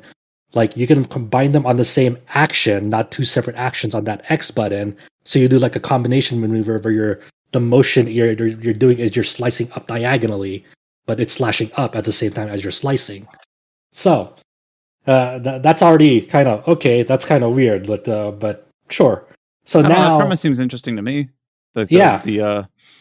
I don't know, just kind of tailoring it to your gameplay style and your exactly. tastes. And then now add a little twist to this. Now you can early on as well. You learn that you can add like a modifier to it. So you'll start on top of like the action scrolls that you get, like combat scrolls to do like the combat actions. You also get scrolls that modify the attack. Where you can have like different ones, like say one that has it so you apply a flame property to that attack, to that slash or slice up attack. You add the flame property now that your sword is on fire while you're doing it, and then you can add like another modifier to it, like a samidare, where once you do it, once you do the slice up with the fire, you'll do it multiple times with that samidare modifier. And so Fantasian taught me that. exactly. So there's like this. Do you do this like anything you get on like with all the weapons that you pick up, like all the bladed weapons, all the melee weapons? Like you have axes, you have axes, spears, and then like a double-sided blade. Like you have like a variety of multiple weapons, and then you can like start mixing and matching, actions throughout your action bar, as you're picking up, weapons and combat scrolls and modifier scrolls. So to really tailor to your own style, and then like it can get crazy as you're starting to mix and match these things. So now on top of that, obviously you need to have some sort of limit, because if you just kept on stacking things, you'd just be like, there has to be a cost to it. So the cost to stacking these modifiers on top of like this action is like a skill point cost or SP cost. So everything you do aside of like just basic movement, whether it's like a dodge or a jump or an attack, everything costs like a skill point to do, or a certain amount of skill points. So obviously early on you'll be pretty restricted in terms of like your total amount of SP and the total amount of SP a move can have. So throughout the game, as you're progressing, you're unlocking like achievements of like kill like X amount of soldiers, or like kill amount of X mini bosses, and all your standard assortment of like achievements that you'd find on these action games. So as you're reaching these milestones, you go over to these Jizo statues, and then if you reach these achievements, you're awarded Magatama, and these Magatama will power up your maximum amount of skill points, and the maximum amount of like an action itself can have as a skill point cost. So like early on, let's say like your X button, each X action will only have like a standard cost like 7 skill points. So you can like stack on slice, thrust, poison, flame, etc., but it cannot go over 7. And then of course, as you power it up and you get more skill, like a higher skill point cap to that action, you can stack on more. So like the more slash actions you like slash scrolls you put on top of that, it'll power up the slash action. So that's how you actually level up your attack, is by like stacking on combat scrolls, and now that attack in itself is now getting further powered up. And then of course, as you're going through the achievements, you're getting higher and higher thresholds on not only the total amount of actions you can do, but the total amount of action cost you have on your abilities. So it's one of those things that's like, it sounds so complicated to like lay out, and then when you see it, it's like, oh, that's simple, that's easy to understand. So I guess my main Uh, question, and the only thing that I don't think I followed, is I mhm. understand kind of like that you have this cap for any given action about how far you can modify it, but like Mhm. what determines what modifications you can put on it? Is that the scrolls? Yeah, it's on Oh, the scrolls that you pick up. So it's all you can freely swap them in and out. There's no like permanent decision that you made for them. So like like you're stacking multiple scrolls on top of an action. So like if you just have like a thrust scroll, for example, like you'll put a thrust scroll to like do the action. But if you want to power up like the attack power of that thrust in the action, you're stacking on multiple thrust scrolls on top of that one. So you're like furthering the attack damage you're doing in that action. And then it's the same thing for like basic movements. So say you have like 3 jump scrolls, you can all stack them on like different parts of like your circle button, and then you have a triple jump, easy. well, I Um, kind of like that. That's fun. yeah, and it's the same thing for like your step dodge. Like you can stack 3 different steps on that, but that's inefficient. Just stack 3 steps on top of each other in the same action, and then that means you'll step further. You'll in that one action instead of 3 mini steps that you're um, expending multiple SP to do. So it's a lot of like considerations like that. And the cool thing about this game also is the way it handles loot. Like loot doesn't necessarily have stats assigned to them. All the loot is dual purpose. You can either equip it as like armor, but that's only cosmetic, or you can equip them as a weapon because each piece of loot has like a weapon like attached to it. But like that'll only come into effect if you equip that loot on a weapon slot. So you don't really have to like worry about like the quality of loot that you get. Let's say so, but some loot will have like passives attached to it, like enhanced HP or like vigor or enhanced movement speed or higher jump, and like that's about as important as it gets. And you can go to a blacksmith and like transfer over that passive over to like another sort of or piece of loot that you have because you like the cosmetic on it. So you can like so loot is really more so like how you look at the weapon more so than like what sort of like passive it has because you can just like exchange that at the blacksmith for like a certain amount of money. So and then as you're going through the game, you're fighting off like these famous warring states Sengoku period like samurai like Yukimura Sanada, Akechi Mitsuhide, Oda Nobunaga, and um, as you defeat them, you'll actually unlock like their sort of like you unlock them as playable characters, let's say, but it's more so that like every time you die, you'll start with like nothing except all the combat scrolls and all the Jizo statue upgrades that you got, but all the equipment that you got will be lost in that run, but you'll still have like persistive like upgrades through the combat scrolls that you get. But before you venture off into like your next like try and attempt at it, yeah, all the samurai like as you're defeating like samurai, you can like equip like their armor presets on you to get you like what you want from the get go. So you're not absolutely starting out from nothing. So for example, early on, like in the tutorial, you defeat Yukimura Sanada, and then so every time I die now, I can choose to like just either go off like as my normal state with like nothing but my sword and the combat scrolls that I got, or I can like equip Yukimura's armor and his weapons and his like skill set when like I fought him. So like you're starting off as like a Yukimura Sanada preset, so at least you have some offensive abilities with you from the get go. So you're not starting out from completely nothing, and that's how it is for as you're taking down more and more like samurai. And then just lastly, how the progression works in the game. Um, uh, Stages, are like your typical small map, but then to exit a stage, you have to either go through a blue portal or a purple portal.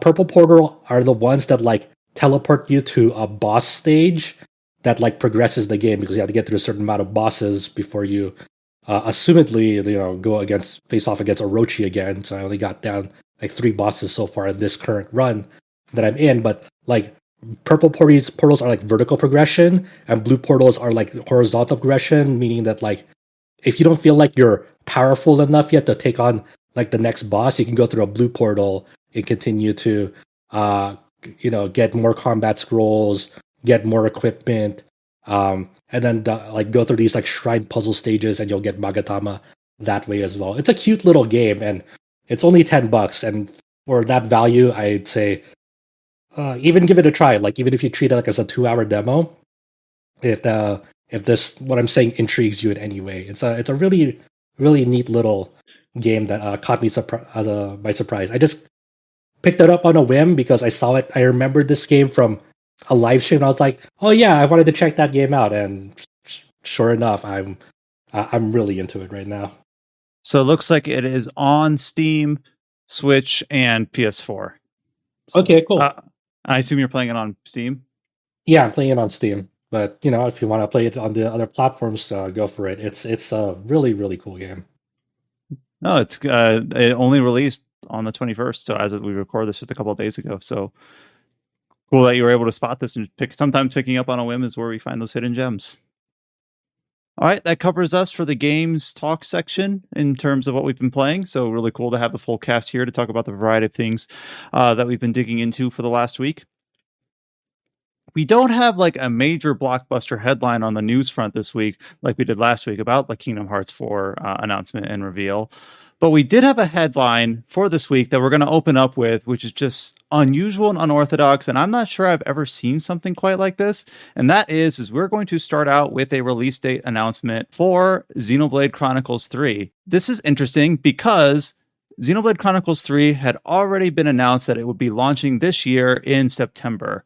However, in the last week, Nintendo and Monolith Soft have revealed that Xenoblade Chronicles 3 will release on July 29th. So the release date is not that far away and has moved up a couple of months from its originally slated time. This is quite something because I know that people were looking forward to this, and September seemed like a good time for it. And I think a couple people were wondering whether they'd play this or Kuro 2 in Japanese. But now this one's going to be releasing. Let's be honest. That's the people worried about that. You could probably name on one hand, and two of them are in this podcast. There you go. But yeah, so Xenoblade Chronicles 3 is a few months away now. Not that far. Like this game wasn't announced that long ago. It's just it's kind of weird that we've seen this. I don't know if I can't recall a time in my head where a release window got pushed forward. Yeah, so it happens sometimes, but usually not this severe. Mm-hmm. Assassin's Creed Valhalla was moved up 1 week. Yeah, but not like 2 months. Yeah, a better example would be like Trails from Zero, because Trails from Zero's English release would have been at like around somewhat the same time as Xeno 3. It'd be closer to that time frame. And two, I don't know if there's like a term for like a reverse delay of something getting pushed up. I don't know if there's necessarily a term for that, but it was a weird one until Nintendo announced like a few days later that Splatoon 3 was coming out early September. It's like, okay, this is why they did it. Yeah, it's funny because I know for like a couple of days before we knew like what was up with Splatoon 3, people were like, I was expecting July for Splatoon. I wonder if their dates got swapped. And now it's like there's no like hard data to say that, but it seems like a relatively safe assumption. Yeah, Nintendo likes their one big flagship title a month schedule, so that's most assuredly why.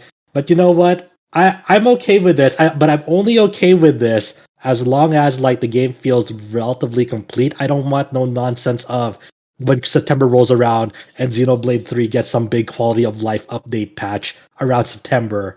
That'll piss me off. I'm not okay with I'm happy it's coming before Kuro 2, and there's plenty of time for me to play it before I have to worry about playing Kuro 2. But this comes out a week after Live Alive, and the same day as another game that we're going to be talking about in a little bit that's also an RPG. It's also kind of like, I think this is maybe, I don't know if concerning is the right word, but maybe on the track that Josh was getting at, where like Xenoblade Chronicles 2, it got a lot of quality of life patches after it released. It did, in terms of just like performance, how the map worked, how some of the menus and systems worked, and then of course it got like DLC later, like Torna. But it's like hopefully Xenoblade Chronicles 3 is in a better state at launch than Xenoblade Chronicles 2 was, especially if they're going to be moving it up. Like I guess we're assuming that it's ready. Yeah. Well, it was I dra- remember in that time period, it was kind of interesting. It's like, uh, on this date, a few months after Xenoblade Chronicles 2 released, this is what comes for free, and this is what you have to pay for, because it was like some that stuff with the like crossover stuff or whatever. And it was kind of an interesting window of time for the game that I know Adam had to kind of keep track of, like what was included that you just as a quality of life post launch support, and what was like pay for this to get this convenience added to the game for a monetary cost. So maybe this means that we're going to see that again for Chronicles 3. Hard I to hope say. not, dude. I really hope not. I don't like having to track of like, oh man, what's the paid free updates and what's like the thing. Like I was mentioning it like last week, the Super Robot Wars stuff, but like uh, for us to have to like make that divide and like keep like a mental note of like, okay, what's free and what's not, what's the quality of life that's being paid for, what's not, like that's fucking stupid. And Adam like really nailed it for like my concerns of like Xenoblade 2 had considerable quality of life, and I don't want, like, if that quality of life is coming, it better not be coming in September, because if that's one of those, it's like, well, it should have just launched in September then if it was gonna have this kind of stuff. But other than that, we got a new trailer for it. They showed off a special collector's edition with an art book. Um, it's and most importantly, we got a first look at the game's combat system in action. And as you can expect, that The combat UI system is a mess. it's a monolith soft classic at this point of like just fucking filling the screen with a whole bunch of, I'm not going to say nonsense. I'm sure every part of that UI is um it'll make sense as we play it, but it is not like a great first impression for people who like aren't used to these sorts of games. One thing I remember from both Xenoblade 1, actually pretty much every Xenoblade title, is that like when you're playing the game, not only is the UI like you learn how to read it in terms of like what the utility of every single gauge and meter on there, but also like the characters are shouting all the time, which Yeah. In a vacuum that just sounds, it's just really funny to poke fun of, like characters yelling all the time. But like when you actually like really get deep into the systems, like when characters yell and what they yell also can like be like clues about like what you need to do in terms of like your rotations and whatnot. Well, we're like, yeah, but like we're mega fucked this time around because like it seems like 6 or all 7 characters are all on the screen at once out in the battlefield, and like it's like one of those. It's like, oh my god, why did you do this? This Well, looks already crowded. So I pulled up an article on RPG site that was published in 2017 for about the Xenoblade Chronicles 2 combat guide. And like that game is similarly, like you look at the UI of that game. I posted one here in the podcast chat, and it's just like, yeah, I understand all of this. This all makes perfect sense. Some of it's a little bit rusty because it's been a while since I played it. So like I look at this UI and I'm like, God, this is a mess. But I know by the time I get to the end of Xenoblade Chronicles 3, like, yeah, I understand this like the back of my hand. But now with the added complication that you've got 7 party members that you're playing with at once, and that also brings up, I don't know if concern is too strong a word, but like Xenoblade Chronicles 2 didn't perform that great in several areas. And now I'm imagining like just having 7 people doing their flashy attacks all at once and like on a Switch exclusive, and I'm like, oh, okay. Yelling at once, I thought it was kind of funny. So there was this little thing about the trailer and its subtitles. It's not really a spoiler, but if you open the subtitles for the trailer, it can kind of clue you in on who's speaking. But one thing I also kind of found funny was like every time it was like showing a battle scene, it just said like in parentheses characters yelling. And I just thought that was funny. Just like characters yelling. That's what they're doing. Yep, characters yelling.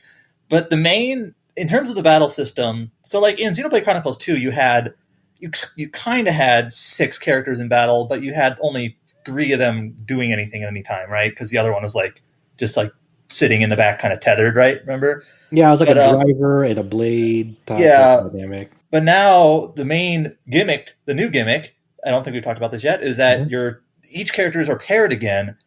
So you have like Noah and the cat girl, who I forget her name. Yeah, and blah, blah, blah. And now they can like transform and combine into an Ouroboros. And it's like a sort of like a fusion mech sort of thing. It looks like a generic blade from Xenoblade 2. I'm not going to even lie. It looks like a fancier generic blade from Xenoblade. Which is, sure, I guess that's certainly a choice, but yeah, it's one of those weird things. Like at some like screenshots that we got, like there it has like the characters like form like a tag team like action together or state at first. So like you'll see like their portraits like combine together before they like initiate this Ouroboros state. And like as the trailer implies, it's like they're literally like inside one another, which is sure, why not? So I have to imagine, talking about like gameplay, it probably will come down to knowing when and how to like access and activate and use these Ouroboros states as efficiently as possible. Kind of like the gimmick in the last game were those like elemental orbs, and for bosses you'd want to like chain up all 8 of them to get like the best combos. I hope the Ouroboros state isn't like the be all end all like end goal for combat. I hope they're like more like used as a utility for like situational purposes rather than like, oh, I always want to be an Ouroboros for to unleash. Now, this is getting a little bit more into the weeds a bit, but I know Xenoblade Chronicles 2, its battle system kind of has like a bit of a ramp up. So in my opinion, it worked really well for bosses, but it kind of dragged a little bit on like the regular encounters because you kind of have to fill up those meters with your regular attacks to get going, and there was like a ramp up period, right? I'm kind of hoping 3 is maybe a little bit more even in terms of not totally relying on like this ultimate orb chaining attacks that you could do in 2. Yeah, because one that's getting had a little like bit that's getting a little bit into the weeds, but yeah, because 1 had the like break topple days, but then 2 had the do your 3-tiered element to make an orb, stack up all the orbs. So you had to do this 3-tiered thing several times, and then 2 you had a bunch of orbs, and you did the burst thing, whatever you called it, to break the orbs. So they like I have 2 from my memory. Just it was slower than 1 in terms of its ramp. No, they meant like you got flashier for the boss fights, and like when you got an 8 orb chain or whatever, it felt really kind of badass. But I agree with you that for like individual battles, it would just felt like it took too long, and I was always not eager to just engage with random enemies a lot of the time. I actually felt Torna improved on that a little bit. Yeah, me too. The way with like you if you don't remember, I don't remember like the specifics, but you like jump back and forth between like Blade and Driver a little bit more frequently, and it wasn't so reliant on orbs. Anyways, we'll see what they do. Yeah, I mean, for the footage that we got, it doesn't seem to. It seems to like be somewhat combining elements of the previous 2 while doing its own thing. Like its UI is very like Xenoblade 2, but the flow of combat looks like Xenoblade 1. It looks like your movement isn't so hampered. Like in Xenoblade 2, it looks like positionals matter as much as Xenoblade 1. Like it still mattered a little bit in Xenoblade 2, but not as much. I thought the funniest thing about Xenoblade 2, and everybody who's probably done this if you got anywhere close to the game, was like if you're playing as Rex, to get his attacks off faster, you would have him do his attack, and then you just like flick the stick a little bit. And so because his animation to doing his attack would be quicker rather than if you just waited. Yeah, so it's just kind of funny how everyone just kind of it's not like it's hard to figure out. We just like attack, wiggle, because he moves faster. Yeah, and it's funny. It's like you could tell they tried to incentivize you to keep in an auto attack chain in Xenoblade 2, because the final hit in the combo would build more bar. But the thing is that there's more recovery frames after the hit connects, so that's the whole reason that just wiggling the stick even worked in the first place. And it's like I'm convinced that was originally a bug, but so many people used it that they just were like, fuck it, leave it in. Yeah. The interesting thing about like the Xenoblade 3 battle footage is like you're combining arts in this game. So there are 2 aspects like of like their battle UI. Like there's like you have a certain amount of arts at the left side and a certain amount of arts at the right side. And then you can actually like see the UI transform as you like combine arts from each of those like arts selections at both sides of the screen. So I'm really interested to see like how versatile that is and like what sorts of combinations you can make. Like obviously this is like not explained outright yet. There's just sort of like kind of skimming combat footage and be like, all right, I can see what you're doing there. I'm just really worried that like 1, Switch performance, 2, that the battle voices are going to drive me insane now that there's like so many of them on the field at once. Just turn them to Japanese and don't understand what they're saying. The best part. You can still understand what they're saying. It's all. It doesn't matter if it's English or Japanese. They're both nonsense either way in the middle of combat. Well, I know when, like I said this earlier, but like when I played Definitive Edition of Xenoblade 1, like you would wait for Ryan or whoever to say a certain shout, and you knew they were about to do a certain attack because of a certain shout. And then you'd like, as soon as it went off, you would be able to, you'd be ready to do your follow up, like whether it's Break Topple Days or whatever. So like, I actually find that recognizing those shouts, whichever language you're using, is like actually like there's utility there. And I thought that's kind of funny. Just like waiting for a certain shout as like a clue. Fighting games, like if I was playing Blaze Blue, if I was using Carl, every time Carl says something, I kind of know what he's doing. And that's a good thing about playing in Japanese voice. People don't know what you're doing. But you're playing in English voice, people know what you're doing because they're going to understand what he said. He said sister. So he knows that the sister. I was going to say, I'm imagining a world now where you have like a toggle in the menu where it's like essential information only. I don't want to hear about its Rhine time. I only want to hear when you're doing your topple attack. Or I would not turn off Rhine time. Hell no. Absolutely not. But yeah, I mean, other than that, the trailer is sort of usual. Like, hey, there's some new characters that they introduced in it. You have this like kind of white-haired girl or light blue-haired girl with like a glowing red eye. You have this guy who has like he has a lance and like his hair is on fire with a shoulder pad spewing fire, and I guess he's in control of mech. I don't know. It's crazy. I was watching the trailer and they have like these other couple of characters that aren't party members, like kind of shouting and doing things. I'm like, I'm not sure if they're a villain or just some important character. I have no idea what's going on. I felt bad that we didn't talk about like the story content of the trailer, but to me, it's just hard to latch onto it because it's all out of context. It's all I watched the trailer and I have no idea what's going on. Like, obviously, I know if like you take your time with it and like you can frame by frame it. Yeah, but it's just like I'd rather just experience the game. I'm gonna play the fucking game anyway. Right. So. Like, I'm not gonna like try to like puzzle together these out of context shouts and whatnot and like clips here and there. The game looks nice, so it's. I mean, I don't know. I like the unified art style now that they've got the Xenoblade 1 Definitive Edition 2 and 3. So the art style I think is nice. That might be independent of how the game performs in battle on the Switch. We'll see, but. I like what I see, but I'm with Adam where it's like I'm not going to try to parse which of these events is happening in what order, what's the context of each of them, because it's just too trailer divvied up for me to really be interested.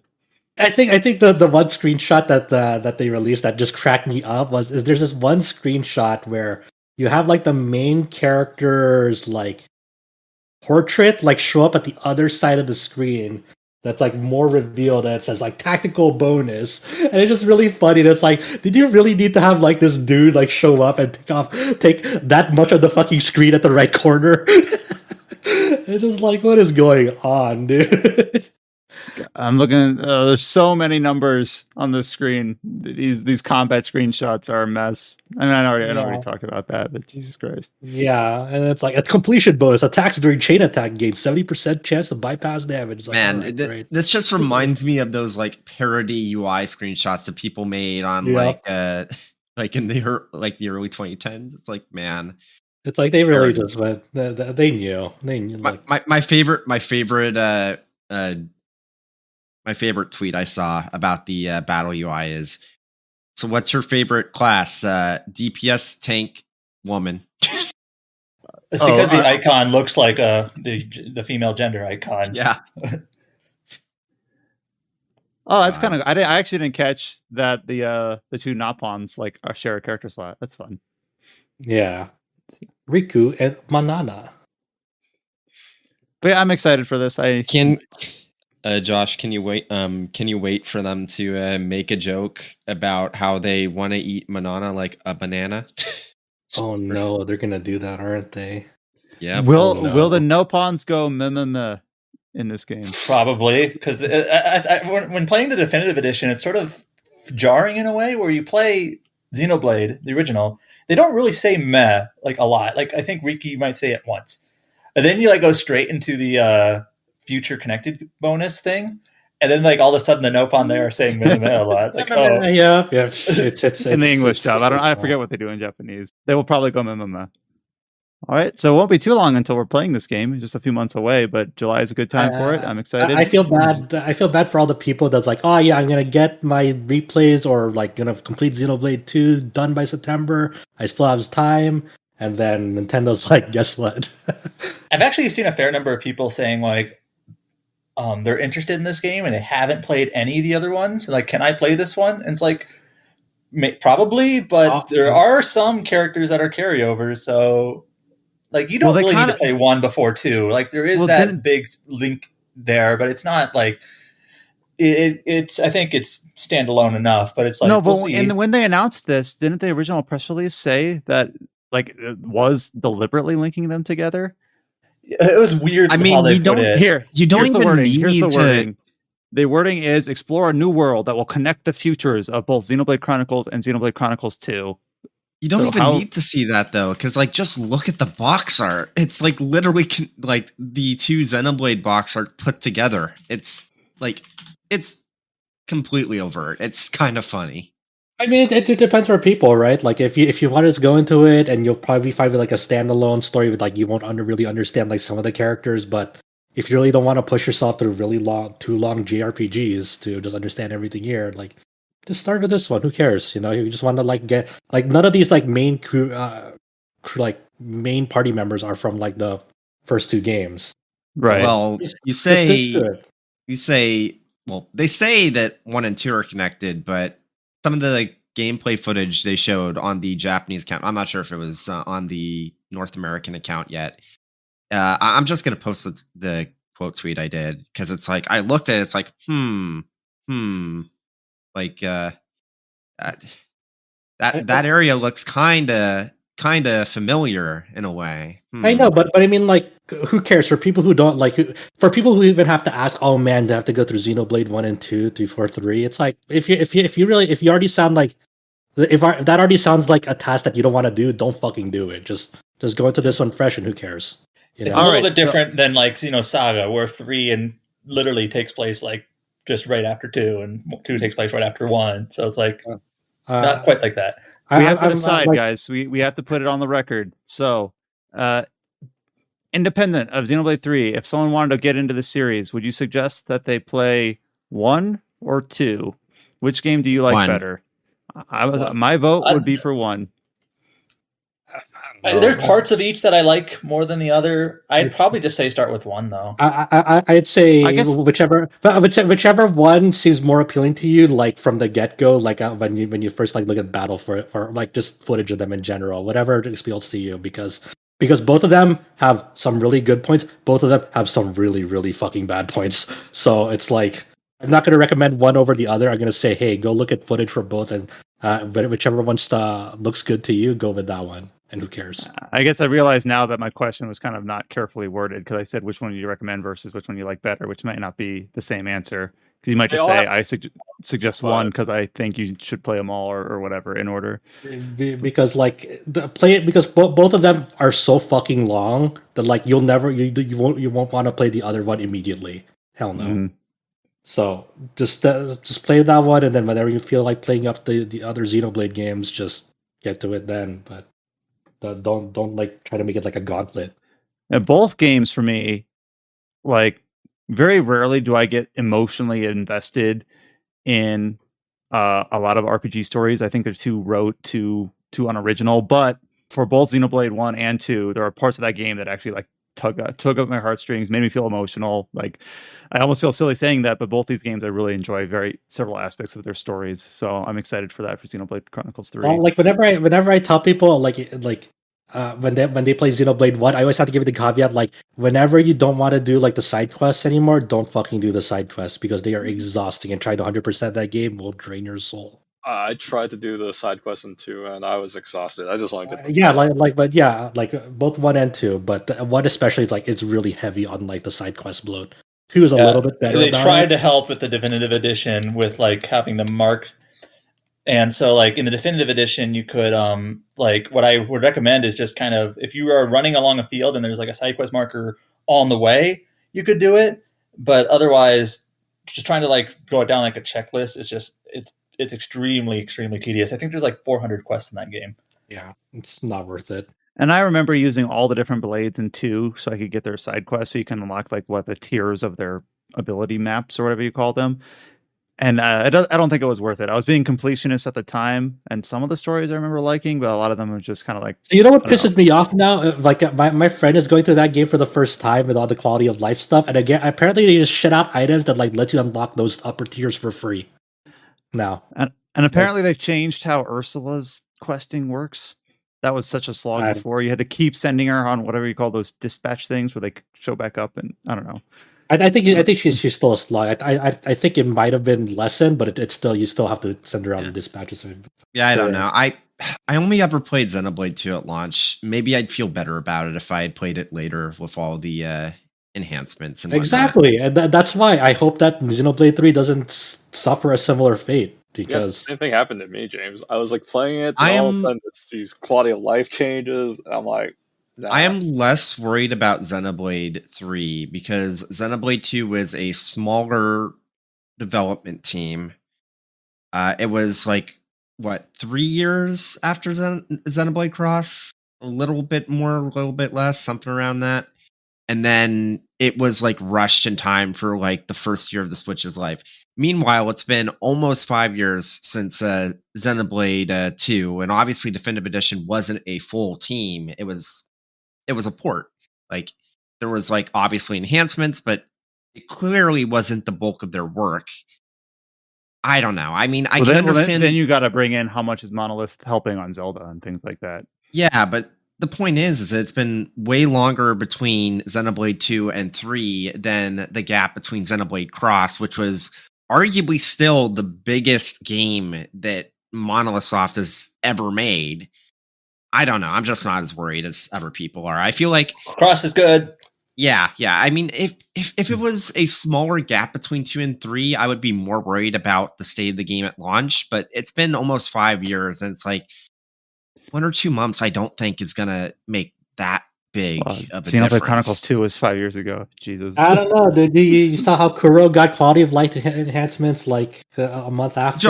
Josh.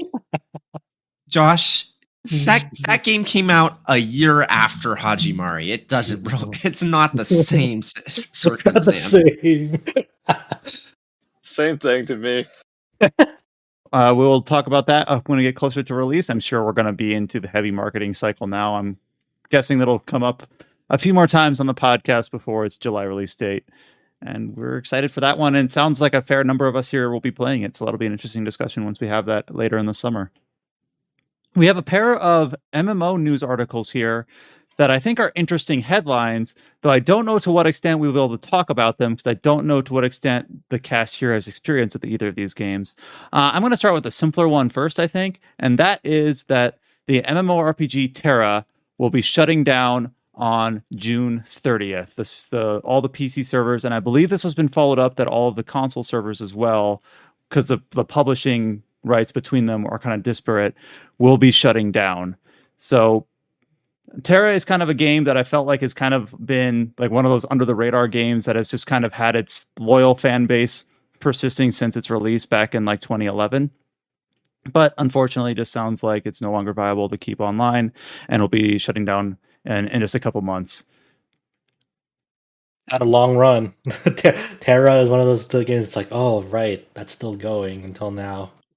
I've actually had like a few good friends that like who've really stuck with TERA throughout its life, so I can't imagine how they feel. I definitely played TERA during launch, and I enjoyed everything about it, but there was something about the game that just kind of ruined it over time as it goes. It had a really poor end game. Once you finish the story, you don't know what to do for the end game, and then the quest was really repetitive, and then it got free to play, and it just kind of killed itself from there. Well, I mean, even then, like I think it's commendable that it was able to last this long. I mean, yeah, surprisingly, it's crazy. But I do think it does have its charm. It has one like the best MMO combat for its time, and I think still stands out today. And I remember when this game was first coming out, a friend at the time was sharing me some combat footage about a lot of the verticality that it had. Like it showed a character like jumping off a cliff and falling down like several, I don't know, feet, meters, whatever. And it just at the time in 2011, this was pretty, back in the era of like Guild Wars 1 and it's like, I don't know, Twilight years and WoW and I think Final Fantasy XIV. When did that release? 2012. Like a lot of MMOs kind of had this distinct expectation for having like kind of flatter environments to incorporate having multiple characters, and had like very deliberate movement and tab targeting. And then TERA was this more action focused, vertically designed maps. And I never played it, but I remember seeing it like, wow, this is what MMOs can do these days. And now maybe it's not so impressive, but at the time I thought it was just an interesting take on the genre. So it's always kind of sad when you think like, there's a tight-knit community here behind this game that now has to like look forward to whatever kind of celebration they'll have at the end before the servers go offline. The other major MMO news for this week is kind of the opposite. It's the quintessential MMO of the day, which is World of Warcraft, has announced its new expansion, Dragonflight.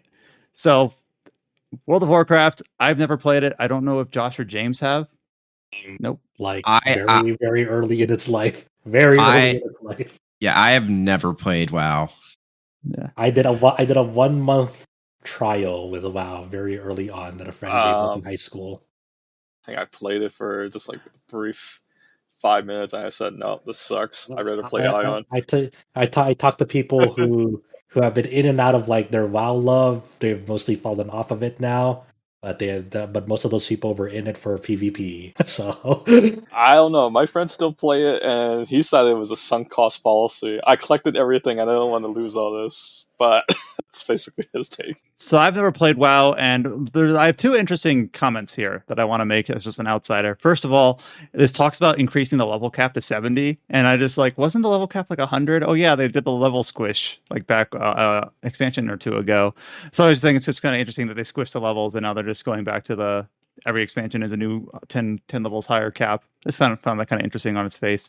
Another thing that I found, I only kind of realized because of that I play Guild Wars 2, and then on the Guild Wars 2 Reddit, all of a sudden I started seeing people showing a bunch of comparison videos between the mount systems in the two game. I'm like, wait, what is this? Like, I'll be honest. Guild Wars 2 WoW has nothing to fear from Guild Wars 2. We know where we stand. But apparently, as part of the Dragonflight expansion, they're introducing this rideable mount that basically looks like it. I'm not going to say it borrows animation, but it's heavily inspired from Guild Wars 2 Griffin and Skyscale, which is basically a small dragon mount. And this wasn't just people just trying to see things and say, like, oh, they're copying us or whatever. But like, when I saw a couple fun screen caps from the announcement stream showing that, the MMO community, a lot of people have jumped from game to game, and people immediately called like, oh, I recognize that. Those are the mounts from Guild Wars 2. And I'm not in any place to really say like, they shouldn't do this or they should do this, but it's just kind of fun to see like the inspiration cross the gap there between the two games. And I do know a lot of developers from ArenaNet do now work at Blizzard, presumably on WoW. I just thought that was just kind of an interesting comment, because I know that's been kind of a point of weird drama over the last week about inspiration versus imitation and things like that. I kind of wish we could talk. I mean, like from the bullet points of this expansion is, hey, there's obviously going to be new regions, 4 new zones, making shores, on plains, Azure Span, and the Temples of Thalgesis, and then they're introducing the first ever race class combo, the Drac Theater Evoker. They'll design both humanoid and draconic forms, and you can soar through the skies of dragon riding, and they're revamping the talent system. This will make sense to someone out there, not me. Yeah, I kind of wish we could talk about this in depth, but you're like, none of us here are just up to date on this. But WoW's still chugging along. Seen a lot of excitement for Dragonflight. And if the mount system ends up borrowing from Guild Wars 2, which got pretty high praise for its mounts, I think that's, a good sign. And maybe they'll just one-up it and to make it even better. Who knows? It's hard not to see like the WoW cycle again, right? Because it's like not too long ago, several months ago, people were like, WoW is fucking dead. It's over. Yeah. I'm quitting. Let's fucking go. This game's done. Here we are again. New expansion. Let's fucking go, boys. I mean, EverQuest is still running, isn't it? What? EverQuest? That's still running, isn't it? Probably, yeah. I mean, if that's still running, I mean... It was the MMO cycle, dude. This game's fucking dead until the next expansion. So the most recent World of Warcraft expansion was Shadowlands, and it sold almost 4 million units in its first day of launch, which at the time Blizzard said was the fastest selling PC game. Fastest selling is always, you can adjust that however you need to define fastest selling, but still selling almost 4 million units in one day. That's pretty darn good. And that was 2 years ago. So yeah, I will say that regardless of how people clearly feel about WoW now, I do remember I had quite a few friends that played Shadowlands at launch, and at least initially it seemed like people liked Shadowlands during the leveling and for the first couple of weeks of launch, and then it was just later that people were actually this expansion is really terrible. And I'm not sure if that's because of updates or lack thereof, or the I don't know, maybe just the grace period where they didn't really notice all the issues until they got to end game, which is obviously a very big concern when it comes to an MMO. Where it's I think it's the latter. It's usually they just don't know the issues initially. It's like me playing Genshin. I hate to compare this, but it's like you playing it when the first couple of weeks is the honeymoon phase where you see this game's like this god tier game. The next thing is maybe when you get to the end, it's like the end game sucks. Reach here now. WoW is just like Genshin. That reminds me of when Destiny 2 first came out, because everyone knows now that when Destiny 2 first came out, people didn't like it. But the thing is that for the first 2 weeks, people were really happy with it. It was only once they got to the end game where people were like, "There's nothing to do." So, kind of reminds me of that, which is interesting. Well, no one would make this mistake with WoW, but MMO players and in general, I'm not painting with a broad brush here. Admittedly, it's like if I don't hear about the game, if it doesn't cross my field of view online or whatever, then it's probably dead, right? That game's dead. It's like no, it's not. A couple other smaller bits of news here to kind of wrap out the more than a handful of things here to wrap out the end of the podcast. Some trailers, some new release dates. We got a new trailer for Soul Hackers 2 for. It's Milady, My Lady. The Japanese audio, it sounds more like Milady, but it's spelled like My Lady. It's just a quick minute-long trailer introducing one of the party members of the upcoming Soul Hackers 2. I don't think there's really a whole lot to pull from this. I watched it twice to say all right, I'm going to say something enlightening and all right, give me your best enlightening comment about this trailer. The character seems a little bit impulsive and brash. That's kind of all I got. It's enlightened. It's there wasn't a whole lot just to pull out of this. It's just kind of semi-random scenes, kind of like the Xenoblade thing on a smaller scale, just kind of out of context and just kind of focusing on this one character, but doesn't really just describe her motivation that well or any. It's fine. I guess it's a 1 minute trailer. I don't want to overemphasize I needed more out of this. It was fine, but yeah, I'll play it and we'll find out who this character is. It's okay. We'll live. Mm-hmm. Well, let's go straight on into a bunch of release dates. So Echoes of Mana, this is the new mobile Mana game that was announced back at the 25th series anniversary, year or so back. Echoes of Mana will launch on April 27th, and we got a new animation trailer alongside the date announcement. So that's this week, basically. This upcoming week, we'll be able to play Echoes of Mana. I don't know if Josh or Chow are interested in this, but here we are. Are you gonna download it, Chow? Probably download it, but I won't put much effort to it. I don't know. I just don't seem to connect with any mobile games that Square Enix have made. I guess I'll try it then. If you're gonna try it, well, technically this is Right Flyer Studios because most Square Enix games. Or should I say it's more like anything that belongs to Square? I mean, it's like, oh, I tried Final Fantasy Brave Exvius. I know it's not made by Square, but it's done by. Is it Gumi or is it Gummy? I don't know how you say it. I find that game was terrible. Right Flyer Studios is okay. They've done another Eden. They've done a Danmachi game. They've done did they do Heaven Burns Red? I forgot that they did that too. I think they did Heaven Burns Red. The one that they're doing with Key. Yeah, I just didn't have any good experience of anything from Square Enix's properties. I think the only decent game that they made, apparently, from what I heard, is the Dissidia Opera something. Oh, did they make Opera Omnia? Or I don't know, somebody made that, but that's the only decent mobile title that I heard from Square Enix. Oh, you're talking about Square Enix themselves. Yeah, okay. From their properties. Yeah, okay. It's definitely not made by Square Enix, I don't think. But... No, but no, I don't think Right Flyer Studios made Opera.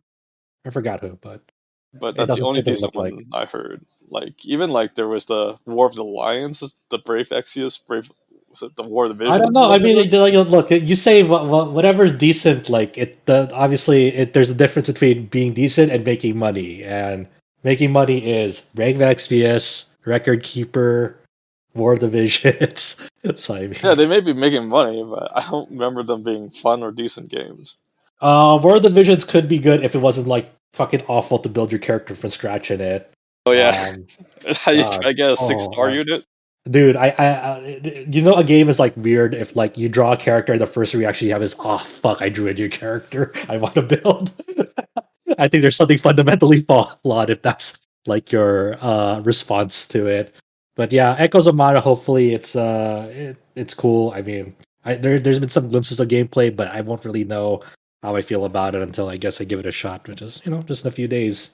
Just I a guess. question, Josh. Did you What's try up? the Octopath Traveler I mobile game didn't. ever I since? didn't do the closed beta for it. I didn't do that. I somewhat dabbled a little bit in the Japanese version when it first launched, but I was like, I don't really want to go through this. I heard really good things about it. Oh yeah, Right Player Studios did make that game too. Um, I want to try it out when it comes out in English for real, for real. Yeah, but I heard really good things about it. But that's all I. People say it's better than the Switch Octopath game, which is really funny. That's crazy. Maybe it's not hard, right?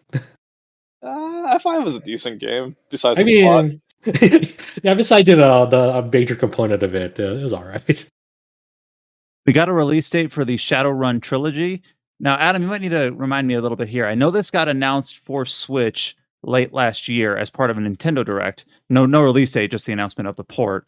And then the developer, Harebrained Schemes,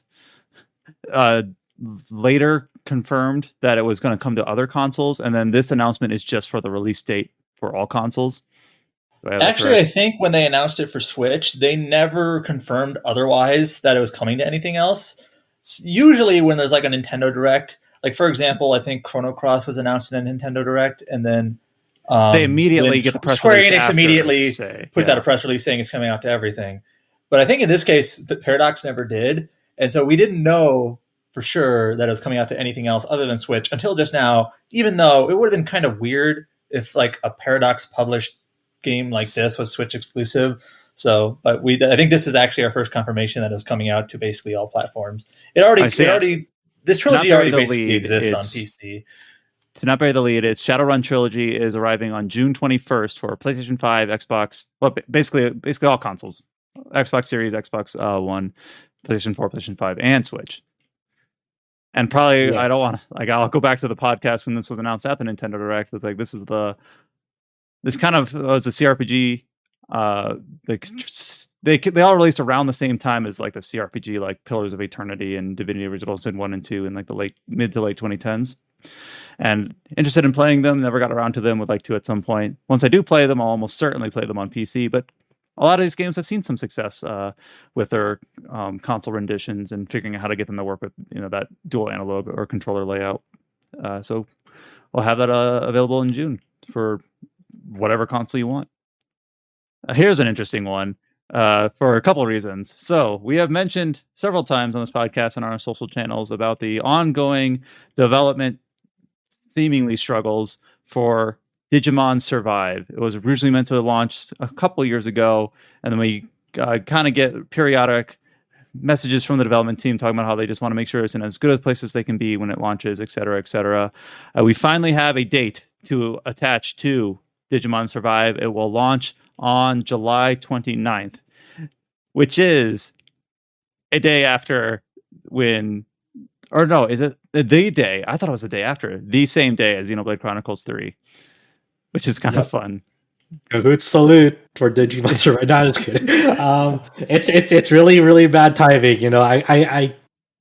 I want to say there won't be much crossover, but of course there's gonna be crossover. It's for RPG fans, whether it's strategy RPG or like kind of like an action turn-based-ish RPG type scenario. I mean, there's gonna be some crossover between the audiences, and if they're forced to pick one, it depends on how much of a fan they are to Digimon, I guess. That's the name is apt now, right? Mm-hmm. Digimon Survive. Yeah, and the Which announcement is- for this was just a quick update from the was it the producer Kazuma Habu, basically saying like this is less than a minute, basically saying like thank you sir for being patient. We know we've shared a lot of news over the years about how we have to keep pushing this back, but announcing the date of July 29th. I'm kind of a very casual Digimon fan. Like I am like the most basic bitch Digimon fan. Like I watched like the first 2 seasons, played a few games in the PS1 era, watched a little bit of Tamers. That's pretty much it. So I'm It's like- kind of like interested to see like would this scratch my nostalgia But if you itch can for only this if you game? can only buy and play one at the moment, to be like, well, which one would you play first? Xenoblade. There you go. wow. So, I'm going with Live Alive, guys. I don't I have mean, a good experience with you Xenoblade 2. you can beat Live Alive before Xenoblade 3 comes out. That's the thing. Live Alive is not a long game. I couldn't. It's I'm really slow. even then, Live Alive is not a long game. It's like each character story is like barely 5 hours, maybe. Some are even shorter. I think some are even shorter than that. I mean, like the 5 hours is like the long end. Yeah, but So- still, I mean, for not everyone can play through can blitz through RPGs like we can. Even if it's a shorter one, like let's say it's like 30 hours, something like that. That's still like for only like if you only have a week between that and Xenoblade, there's a lot of people that just might skip on Live Alive, even if they were interested in it, because they didn't want to get like halfway through the game right when Xenoblade 3 comes out. And I feel like more people are gonna prioritize Xenoblade 3 if they're a JRPG fan on Switch than people that are gonna prioritize Live Alive over Xenoblade. And there's some grim names around this. Then saw Live Alive, Digimon Survive. They're both not gonna have to like somehow get through their release date periods against Xenoblade. So, And the same thing happened last July. It's like, what the hell? what happened last July? I don't even remember what was last July. Monster Hunter Stories 2, Neo Twilly, and Great Ace Attorney Chronicles came out the same day. And within a week of those games, Fuga Melodies of Steel. Oh yeah. Oh, This is how it goes sometimes, man. The last kind of release window announcement that we have is for an indie game that we've covered on the podcast, I believe, before, called Chained Echoes. This is a game that had it's one of those, we've mentioned this kind of this paradigm, I don't know if that's the right word, a lot, where it originally had a Kickstarter campaign in 2019, got picked up by a publisher in 2020, Deck 13 is who picked up Chained Echoes. It kind of got showed off in some indie spotlights in in 2020 and 2021. And it has been announced by Deck 13 that Chained Echoes will release in Q4 this year for PlayStation 4, Xbox One, Switch, and PC. This is a 16-bit inspired turn-based JRPG, largely developed by one person. So very indie in that sense. It looks really cool. It has some neat art and a neat aesthetic. It is a 16-bit fantasy-style RPG with mechs and airships, which is, I don't know, that's an easy sell. But I know that Josh was interested in talking about this one a little bit. Yeah, this one is cool. This one like caught my eye, and I was like doing the news bit for it, and like saw the release window stuff, and it kind of gives me like warm fuzzy Xenoblade X feelings as I when I went through the trailer, because it has the like your party members like get up and like armored mech knight suits in the middle of the field, and like they fly around it, and you can like customize them. Like in the trailer, it showed like you being able to customize their color, and then you can all like join in battle in your mech suits. But obviously, you can like do normal encounters just like with the people alone as well. And they have like some sort of like a bounty board system where like you like do certain like achievements like kill X enemies with this party member to like get like a bounty reward. It looked like a license board from FF12 at first glance, but it isn't. But it's one of those games that's like, oh, I'm gonna keep my eye on this game because it looks really really cool. That's just one of those like things like you just kind of, it was a nice surprise for me.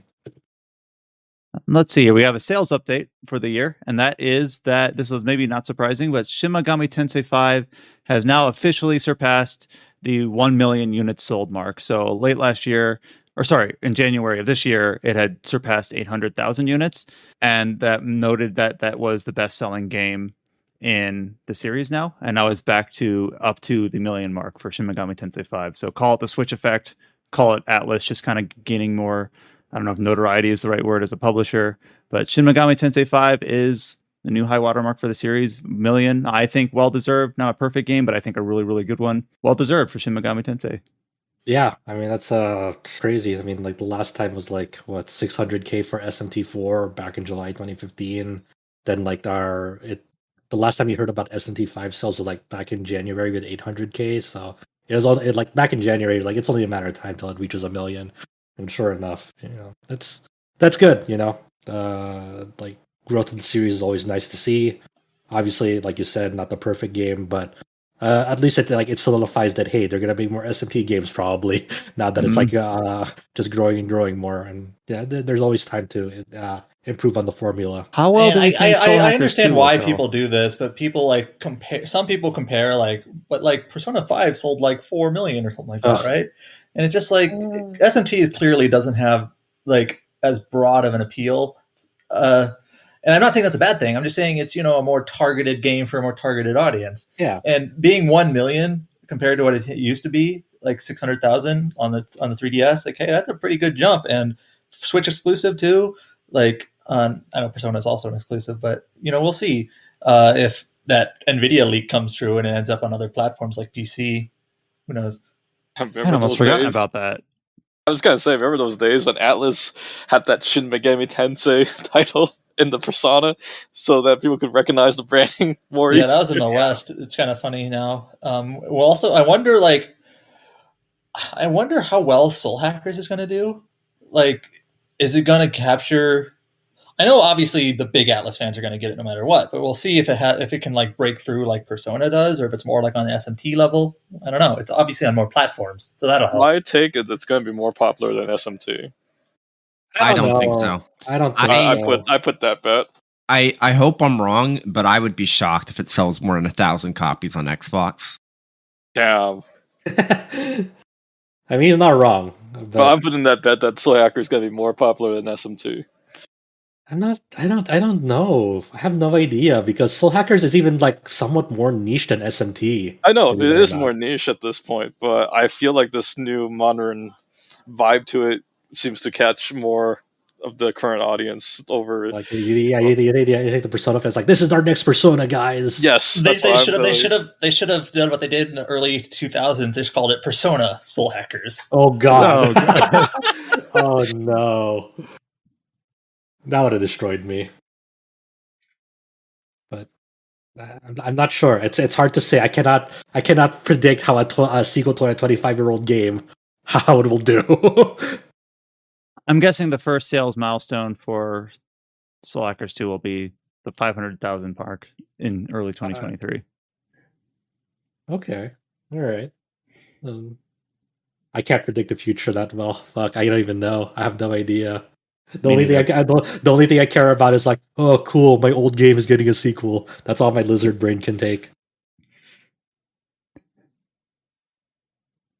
So back in February on the podcast, we talked about how the first Front mission was getting a remake on Nintendo Switch to release sometime this summer.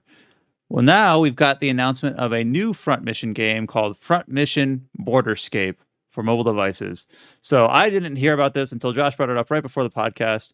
Josh, what do we have about Front Mission Borderscape? I think it was you that brought it up, or was it Adam? I did, but like I don't know much aside from like what Adam reported. So okay, so here I don't we know go. a whole lot about the Front Mission games, but there is apparently a feature phone game for Japan, like before smartphones, called Front Mission 2089. We never got it. I don't know anything about it except that it's set in 2089 and it's around like the Second Huffman War, which is some event in this. Is that on like on the DS game as well? Yeah, it got remade to be a DS game later, but that's also only Japan. So like this Front Mission 2089 like sub series has never been in English. And then now this game is called, from what I can tell, just Front Mission Borderscape. Like if you go to the official YouTube and everything, it's just called Front Mission Borderscape. But it has like in the logo the 2089, and then it mentions it in like the YouTube description. So it seems to be like not necessarily a remake of those games, but like it's set in this sub series Front Mission 2089 timeline, and we know it has to do with this war. But otherwise, we don't know much about it. we have like this concept trailer that shows like this woman, like in some sort of conflict zone, and she enters a mech. Obviously, it's front mission. But like, this game is coming to mobile devices and like multiple platforms. So whether that's just a PC client, like Genshin, has Genshin, but I don't know if it'll have like a PlayStation version or anything. We don't know. It's just mobile devices and multiple platforms. It has a pre-registration page, so it looks like it's going to be a free-to-play game. There's probably going to be gacha elements, but otherwise, yeah. The interesting thing is like this is made from the developers of Langrisser Mobile as well. It's like, wow, that's interesting to think about. I mean, yeah, it's also kind of interesting that like Front Mission is a Square Enix property, but they are not publishing this, and they're not publishing the remake either, because that's who is that? I forget the name. Oh, I forgot. It was like the ones who did like the Panzer Dragoon remake. Right. It's like Square Enix basically just almost licensed out the IP name to another publisher, and then that publisher picks up a developer to develop this mobile game as well as that remake. According to this, it's Forever Entertainment. Yeah, that's it. Yes. So it's just kind of interesting how like Square Enix is more like they call themselves. They actually put out a tweet like they're supervising. So kind of interesting. Yeah. And it's also interesting, like during this concept trailer, they have like several staff members, like Tsuchida, like kind of like veterans of like developing Front Mission, like talking about the game and like, oh yeah, we want to stick to the spirit of Front Mission, and like we know what Front Mission's all about. It's like it's kind of a weird, it's that sort of a weird trailer where like it you don't see any gameplay, you only see CGI, and then you have like some of the staff, like two staff members talking about kind of the reasoning of why this thing exists. A little bit like all right, I guess. I don't know. I guess I want to see what the game looks like at this point. I mean, I'm interested. I don't know. I don't know what to expect. I guess, which is a good and bad thing. This next announcement I had to read a couple times for a couple reasons. So last year I had forgotten about this.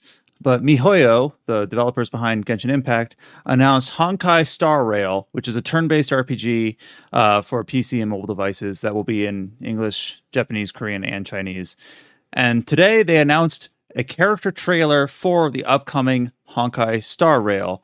And this character trailer is called March 7th trailer. Adam, explain to me what I'm reading. Like... That is the character's name? Or is it a title? It's a character trailer. So, like, let's just say the character's name was Amber. And you just say it's the Amber trailer. But instead, the character's name is March 7th. That's the character's name. So it's just the March 7th trailer. So it's just a character trailer. That's just what it is. It's confusing at a glance, because when you see it, it's called the March 7th trailer, but it came out on like April 20th. Like, nope, it's March 7th. That's the character's name. They were definitely 420 when they released the trailer. But okay, well, are there any like significant holidays on March 7th? We need to get to the bottom. Why is this character named March 7th? Yeah, like that's kind of my like. Okay, if you tell me the character's name is March 7th, I'm like, all right, I can live with that. But why? Like, well, they probably found her on March 7th. I mean, here we go. March 7th. We have Alexander Graham Bell Day. I don't think that tracks. National Cereal Day, which if she's into cereal, then maybe Plant Power Day, or World Math Day, also March 7th. What do you think? I believe in neither of those.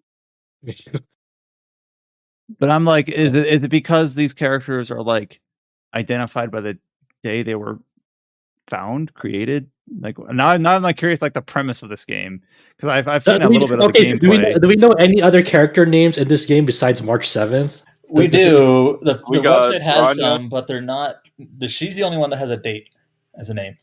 What are the other names in this game? Give me a sec. Let me pull it up. Yeah. No, I need to know now. I'm so curious. How do you do this?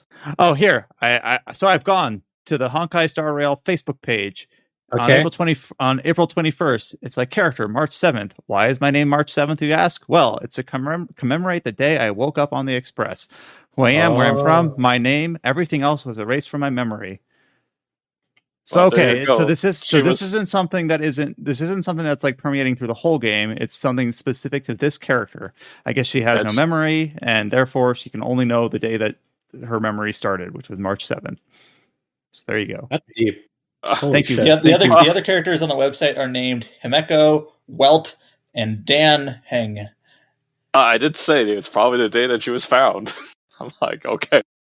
Well, you were wrong too, because that's not the day she was found. That's the day she like woke up and like just remember nothing. So you were wrong, Chow. Forever. I gotta name you February 29th now. That's your new Oh name. my god. There's a Facebook comment like, "You fooled me, Mihoyo. I thought she was already released since her name is March 7th, and it wasn't. It's just a name. You're struggling with naming characters right now." Like, yes. people are very I- passionate about it.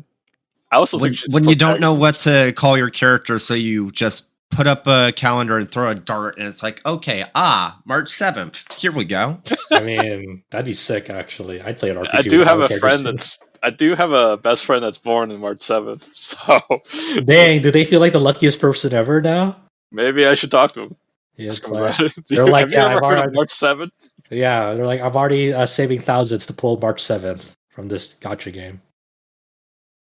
And the last bit of news here is following up on the mysterious and interesting announcement from a bit back about Sega's Super Game project. And we kind of had some cheeky discussion about what we think the Super Game is.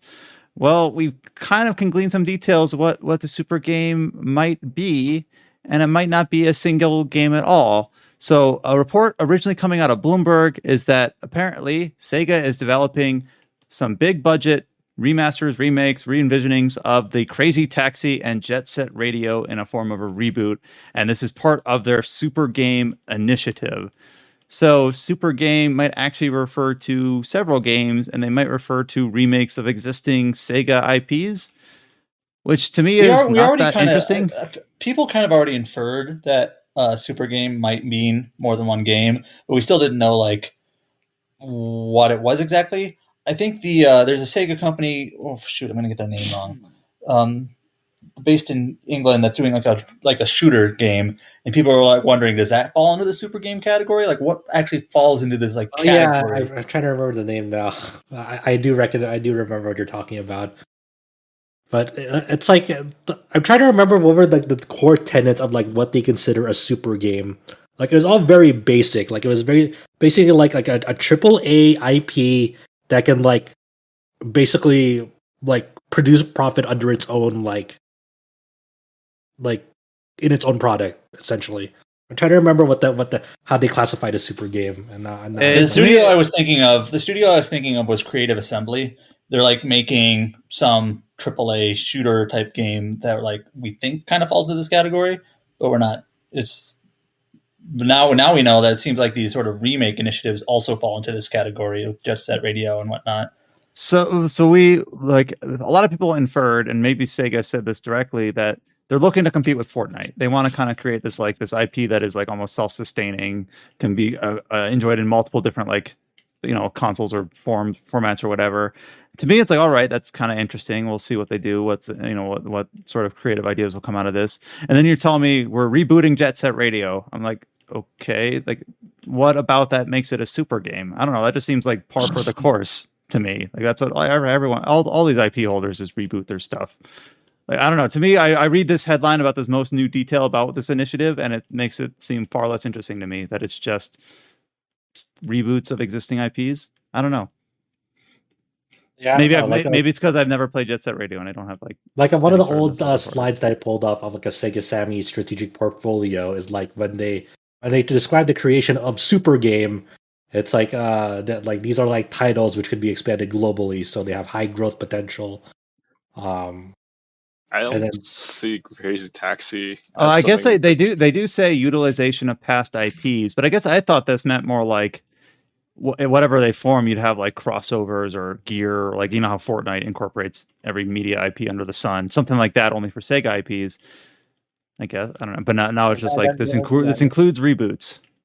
And then like I guess one of these like I don't know if this actually necessarily falls under the Super Game initiative or not, but support subscriptions are these like Crazy Taxi and Jet Set Radio reboots? Are they going to be like Are they basically going to be they're aiming for a Destiny experience where like these are now live service games with AAA budgets behind them?